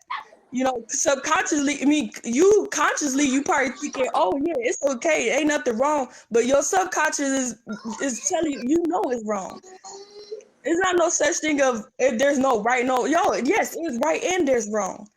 You know what's wrong and you know what's right. There's no you can't use that as an excuse of that's what you believe. No. You know that if you harm somebody, you're gonna get in trouble for it. Your parents teach you that when you were a child. I'm like, so even some kids who will know automatically what they're doing, they're not supposed to be doing. You gotta. A lot of guys don't like to accept that no, they don't like that. They don't like rejection. And I was just like, some women don't like rejection either, but a lot of us, we don't still keep going up to you or will kidnap you or harm you. Like, there's some women that do it. But for the most part, for the women I've been around and I've seen, we don't do that. We're like, well, if you don't want to, then we'll find somebody else that's going to do it. What's so hard about finding somebody else that's going to willingly want to do it with you instead of going for the person that doesn't? It's not hard. It's not a hard thing to do. Right. And just for context, in terms of like I said, it happening to men. There have been instances where men have been kidnapped. But what I'm not going to do, and I'm going to be very clear in my sentiment, is I'm not centering men right now in this Right, conversation. right, If we want to have a conversation about men and the things that men go through and the trauma that men face, we can definitely do that at another time. But right right, now, trying to center men during the course of this conversation is nothing more than sheer deflecting, as well as trying to downplay what these women are talking about by saying, oh, well, it happens to men too, when women say, right, oh, this has happened, this has happened, this has happened. Well, the reality is that even if you bring that up, it still doesn't invalidate the fact that it took place in the first place. So let's be very right, clear about that and quit with the divisive rhetoric. right. It aggravates me too that they'll like, because then it makes me kind of feel if it like it's like they're forcing me to feel guilty for talking about my experience when they bring up something, like when they try to deflect, like it no matter how many times you can bring up something, all the time when you like women will talk about things that makes us feel uncomfortable, that things that men do, then in order to shut us up, they're like, well, what about men, what about this? And I was like, and then sometimes I kind of feel guilty. And I'm just like, no, I can't feel guilty because then they just trying to they're trying to shut me up for telling my story, for me having the stuff that I go through. Like Right. I have to, I know I have to, I keep telling myself I have to learn to stop doing that. But at the same time, I still have that fear that what if I don't do it, then I'm just going to get attacked again. And this is going to happen to me and this and that, you know. And it's terrifying. And then it's sad that somebody with 3 million followers brought this. I mean, it had to be talked about, but for him to bring it up and to be on the wrong side of the situation, it hurts so bad, especially somebody who you followed and you thought you admired and everything. And then all of a sudden they just be this horrible, they have this mindset of somebody who like would rape somebody, you know? And I was And like, and and thank you so much for bringing that up, because what people don't understand, and I'm gonna be honest, and I'm gonna be completely transparent. I've had to humble myself in situations to whereby I might not have felt as though that I was wrong in a situation, but massive right, amounts of people are telling me, "Hey, bro, you like legit missed on this." Like people that you right, love and that you care about, you know what I mean, are telling you consistently, yeah, you missed on this one. You need to go back to the drawing board and you need to listen to the people that are talking and things of that nature. right, Not deflect, not gaslight, not try to right, backpedal. It was more so take accountability. What you said, you messed up, period. So in right, this right, regard, nobody is above being held accountable. And I've consistently said that on my platform. Now, granted, do, grown folk get mad at that I call them goofy? Sure, I'll take that on the right, chin. But as it relates to the course of this conversation, I will not draw back my statement that that is peddling the sentiments of a rapist. So in this right. regard, what I sought to do, and I'm not sure how long you've been here, is that lead him based off of what he said and the empirical Mm-hmm. evidence that I provided for him to understand that yes, you are wrong in your thought process, and here's why. And then Right, this is the sentiment that you're giving off. So even if, like I said to the guy that I was talking to earlier, even if that is not what he intended to do, that is definitely what took place. And the other guy right, wanted to clarify in the eyes of the law. Well, the reality is that in terms of consent, if a freely given yes is not given, then the answer is no. Period. right, There's no right, semantics with that. There's no gray area with that. The right, reality is that it's a no. And in regards right. to the marriage thing, I'm glad you brought that up. And first and foremost, I am so sorry that that took place. And thank you so much for the Thank you. courage and the bravery that you've exhibited here, and even telling that, you know, I'm more than positive. I mean, I can hear the pain in your voice. Hell, I seen the women even seeing, the pain in your voice, or hearing rather the pain in your voice in the comment section here. So in this regard, I want to thank you for being so brave to share your story, as well Thank as give you. your perspective. So definitely know that, and this is something that, and to the men that's on here, again, it is very difficult for us, and I say us because I am a black man. I'm not absolving myself of the responsibility of the roles in which I play myself. I have to Right. consistently humble myself. I have to consistently hold myself accountable for the things that we knowingly and unknowingly contribute to as it relates to making women feel how they feel. Now, not Right. necessarily to the extent of what we're discussing here. However, Mm. it is rough. I'm going to be honest. It is very rough because in this regard, right, you have to Right. confront your thought process to Mm. whereby we all want to inherently be right, right? But at the end of the Right. day, we all, and although people might not say, "Oh, you always want to be right," that's cap. I don't. I've Right. held myself Yeah. accountable on multiple occasions. But the Right. reality is I've that more seen. Right. specifically, us as black men, we have to be able to hold ourselves accountable, especially as it relates to black women talking about their trauma, and humble ourselves. Because while we may understand that it's not all men, it's too many. And while I know that that applies to me, I'm sorry, while I know that that includes me, it doesn't Right. apply to me because I don't peddle those types of sentiments. But I'm Right. not oblivious to the fact that it takes place. Right. Right. And I thank you for that because I've followed you for a long time, and I've seen where there were times where you held yourself accountable. That's all we want this guy to do, but he don't want it. He's like sticking behind what he said. Like instead of listening to what everyone is telling him, like, hey, this is what it came off as. You could at least go in there and reword it, or at least take the video down at least. But he's backpedaling like, well, no, I'm gonna stand firm on what I said and I'm gonna make excuses and this and that. And then people putting words in his mouth that he didn't. I'm like, if he wanted to say it like that, he would have said it like that, but he Right. didn't. He said it in the way he said it, and it was disrespectful. He could have took what everybody was telling him, that they stitched him, they duetted him. He could have took what everybody was saying and applied it. Like, well, hey, I was wrong, and I have to, I have to go back and review my thought process on how everything. I should have reworded it right, and I should have never even brought it up. But no, he didn't even want to take accountability for what he did. At least do that, you know. Like you hurt so many women on this app just by that one video, and you don't even want to and then apologize for it, or at least take it down and listen to what we are saying. And then he in the video, like the guy was saying, well, he was asking, but yeah, you asked for everybody's input, but you ignoring it. You're ignoring everybody's especially the women's input, the one who you're talking about. You're ignoring it. You're ignoring everything we're telling you, and you still trying to double down on what you're saying, and think it's okay to do that. And no, it's not. We're telling you why it's not okay. We're telling you how it makes us feel, and you still think that and then saying that we're weak. That you guys are teaching us to be weak. No, we stand firm when we say no. But when you're stalking us and when you're constantly begging us and to the point you're gonna harm us, that's a yes out of fear for our life, our safety, and we're gonna do it. And we're gonna go. It's gonna hurt us. It's very traumatizing for us.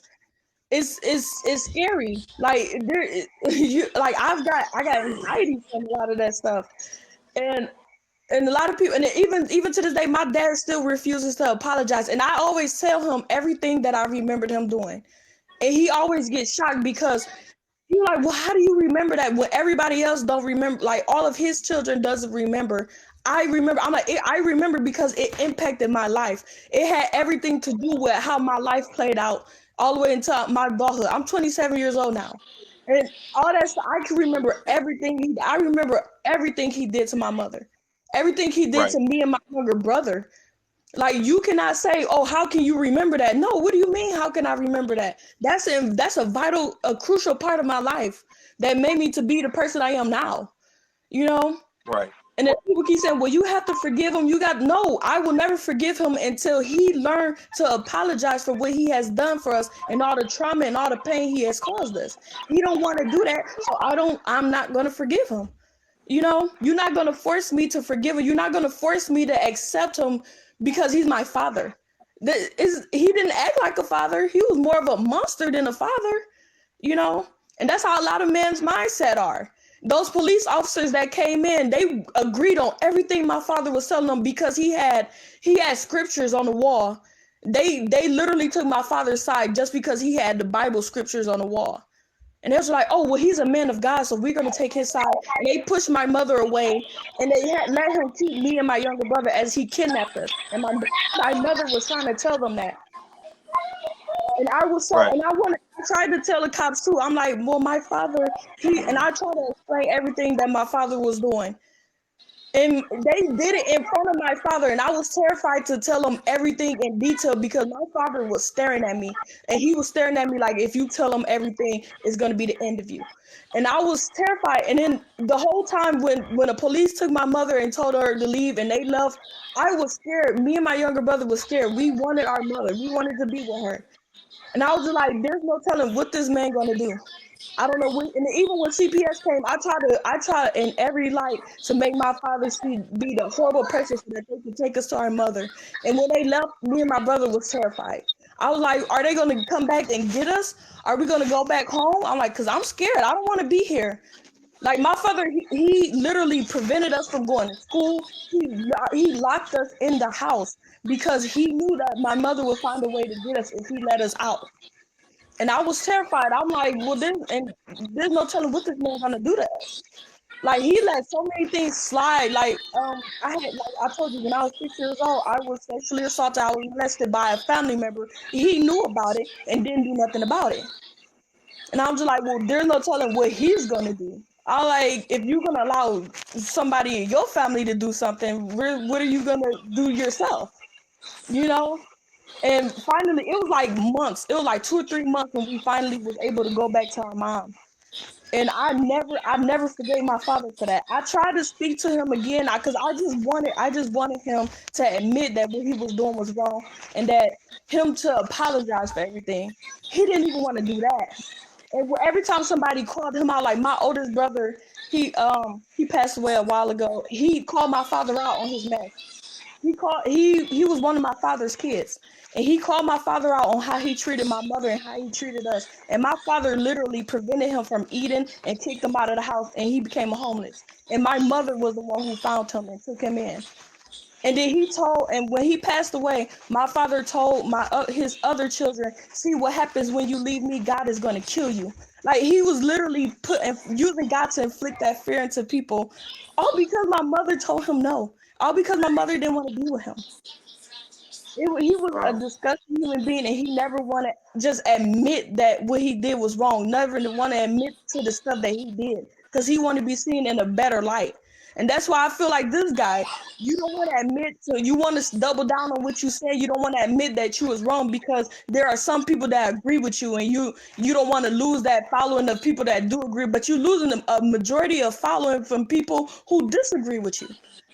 Like you don't want, like you're not weak if you take up for women. A lot of men think they're weak or they're pick me's if they protect women, especially women of color. You know, they think that, oh Right. well, you're weak. Why are you defending that one? Why are you defending women for? What did they pick you? I'm like, no, it's about respect.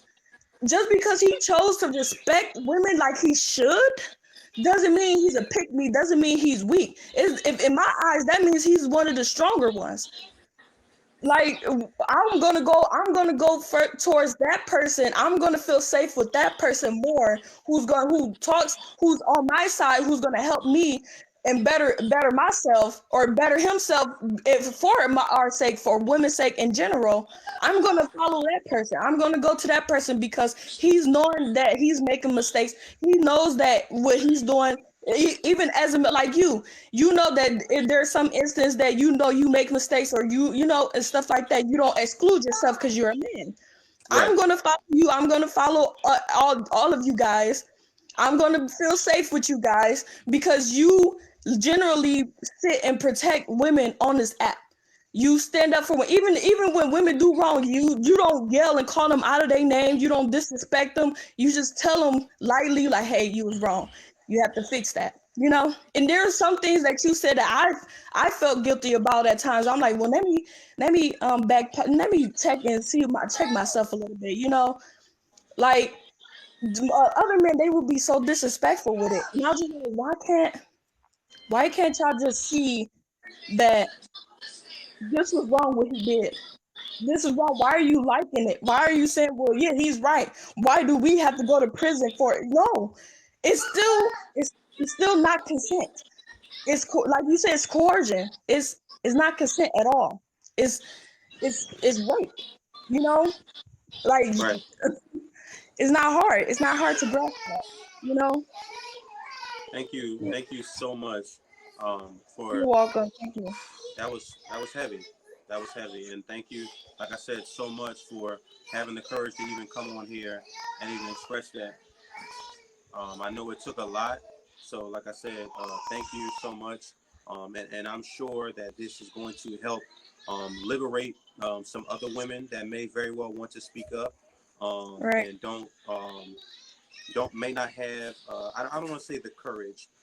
They just may prefer to discuss it or heal differently. Let me say that because just Right. because you don't want to speak up about it does not mean that you're weak. It does not mean that um, you don't have what it takes to do so. Some of us have to work that up. And I'm gonna be honest, even Right. as a man, and I don't want to center myself.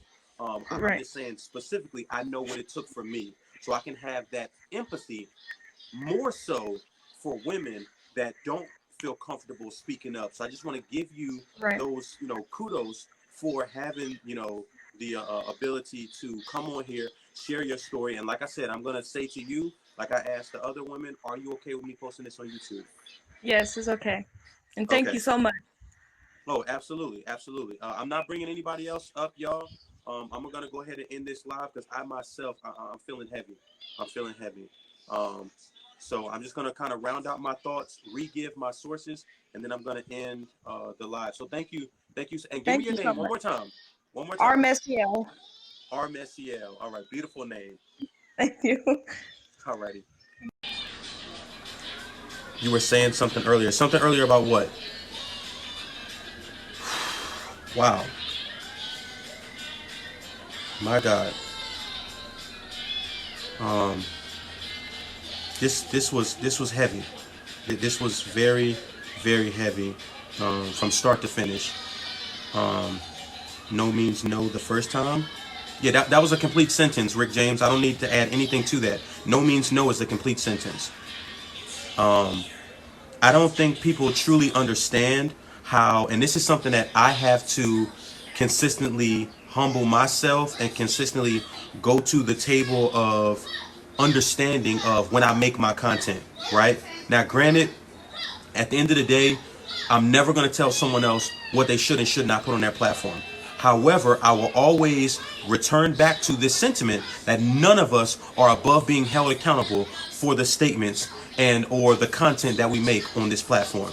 And the more supporters that you have, and that's another reason why someone asked me on a earlier live, why do you call us your supporters? Because calling you all my followers, to me, I like to believe that you are all leaders in your own way, and I know it may sound corny, but I like to believe that you all are leaders in your own way that just so happen to follow me on a social media platform. Now, when I call you my supporters are able to give more of objective accountability, in my opinion, to whereby now it could be, again, me holding you accountable is not to attack me. Now, will people feel attacked? Absolutely. I mean, I get attacked regularly, but then I got to ask myself, once I come down, because you're going to feel attacked and or disrespected. I'm not discounting that at all. However, after you have those feelings, you got to ask yourself, are people just genuinely hating on you just to hate on you? Or is there some validity to what they're saying? And only you can determine that. And sometimes you just got to be honest with yourself. And the reality is that as human beings, I don't think that this is a man or a woman issue. As human beings, we don't want to be wrong. We oftentimes don't want to confront our thought processes. We oftentimes don't want to humble ourselves. However, when we keep in full context what we're talking about here, there is no gray area with consent. And I will stand 10 toes down on that. Consent is consent. If it is not a freely given yes, it is a no, period. Nothing more goes after that sentence. No means no. That's it. Thank you for allowing me to share my story, and the other women, you are truly amazing. Thank you for sharing your story. So like I said, thank you all for those that, came up and contributed. Like I said, I'm feeling heavy myself. I need to get off here. I need to go meditate. I need to unpack some stuff because I kind of got triggered myself just listening. And, again, we all deal with things differently. Me personally, I don't want to end this without saying that going to therapy for what you need to go to therapy for does not make you weak. Yes? You're done? Okay, put it on the chair. Thank you. Going to go speak to someone about your trauma, I promise you, it does not make you weak. It does not make you weak. It took me, am I 29 now? I've been in the Navy for 6 years. Till I was about 22, 23 to be able to speak my truth and actually go and talk to someone. That's how long it took me. Everybody else's journey is different. Some people it's going to take some time. Some people it's going to take someone coming into your life. Some people it's going to take them referring you. Let me also give this resource. There's an app called 7 Cups. It's an amazing app. You want to talk to somebody, but you don't want to sit down with a therapist? The app 7 Cups is an amazing resource. You are innately going to be triggered by some of the things that you see online. I'm sorry if on my turn I didn't sound like I was making sense. No, you were making perfect sense. Miss Black Leo, you were making perfect sense. And I could tell you were shaking.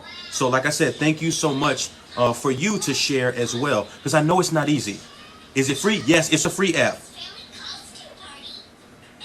Yes, it's a free app. And they have people from all different backgrounds on there. And if you don't like who you're talking to, you can switch to somebody else.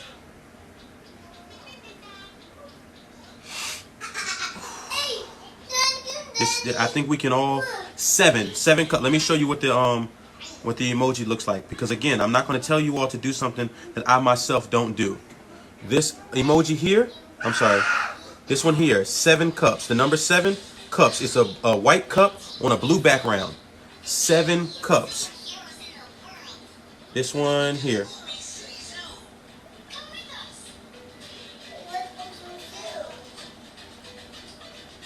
Shemaine, I know it was hard for you not to cuss. I know you wanted to cuss. 7 cups is okay, but I always get foreign people I can't understand. I'm just offering it as a resource. That's all I'm doing. I'm just offering it as a resource. Like I said, at this point, I definitely gotta go. I am gonna, after I meditate and clear my spirit, I'm gonna go ahead and upload this to my YouTube channel. And everyone else that wasn't able to get in the beginning of this conversation, you can definitely review this as well. I want to restate my sources. Definitely, as always, I would love if you would, mash that subscribe button. I definitely appreciate it.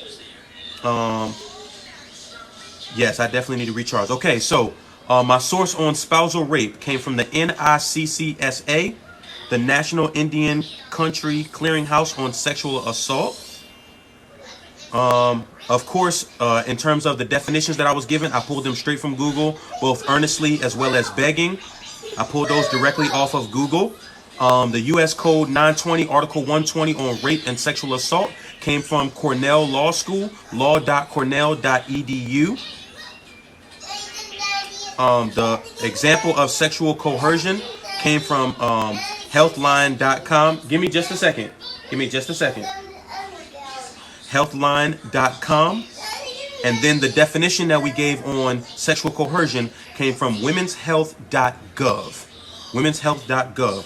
So I'm literally giving you all of my sources so you can go look these things up, do your own research, draw your own conclusions, and I would love for you to meet me in the comments. For those of you that will be seeing this over on YouTube, here on YouTube, because I'm going to be posting on YouTube, I would love for you to give me your perspective from what you're comfortable sharing in the comments. To everyone that shared both in the comments and that came up, thank you so much. For those of you that consistently made the conversation and led it in a way that was impactful as well as productive, thank you so much as well. All you have to do is YouTube search my first and last name, Anthony Hyland, Hyland. That is, again, Hyland. At this point, I'm going to go ahead and shut this down. Thank you all so much for listening. Thank you so much for contributing. And thank you all so much for providing a safe space for a conversation to be had, as well as for us to unpack a lot of these sentiments. And as always, God is peace, God is love, and God is everything. Y'all be blessed.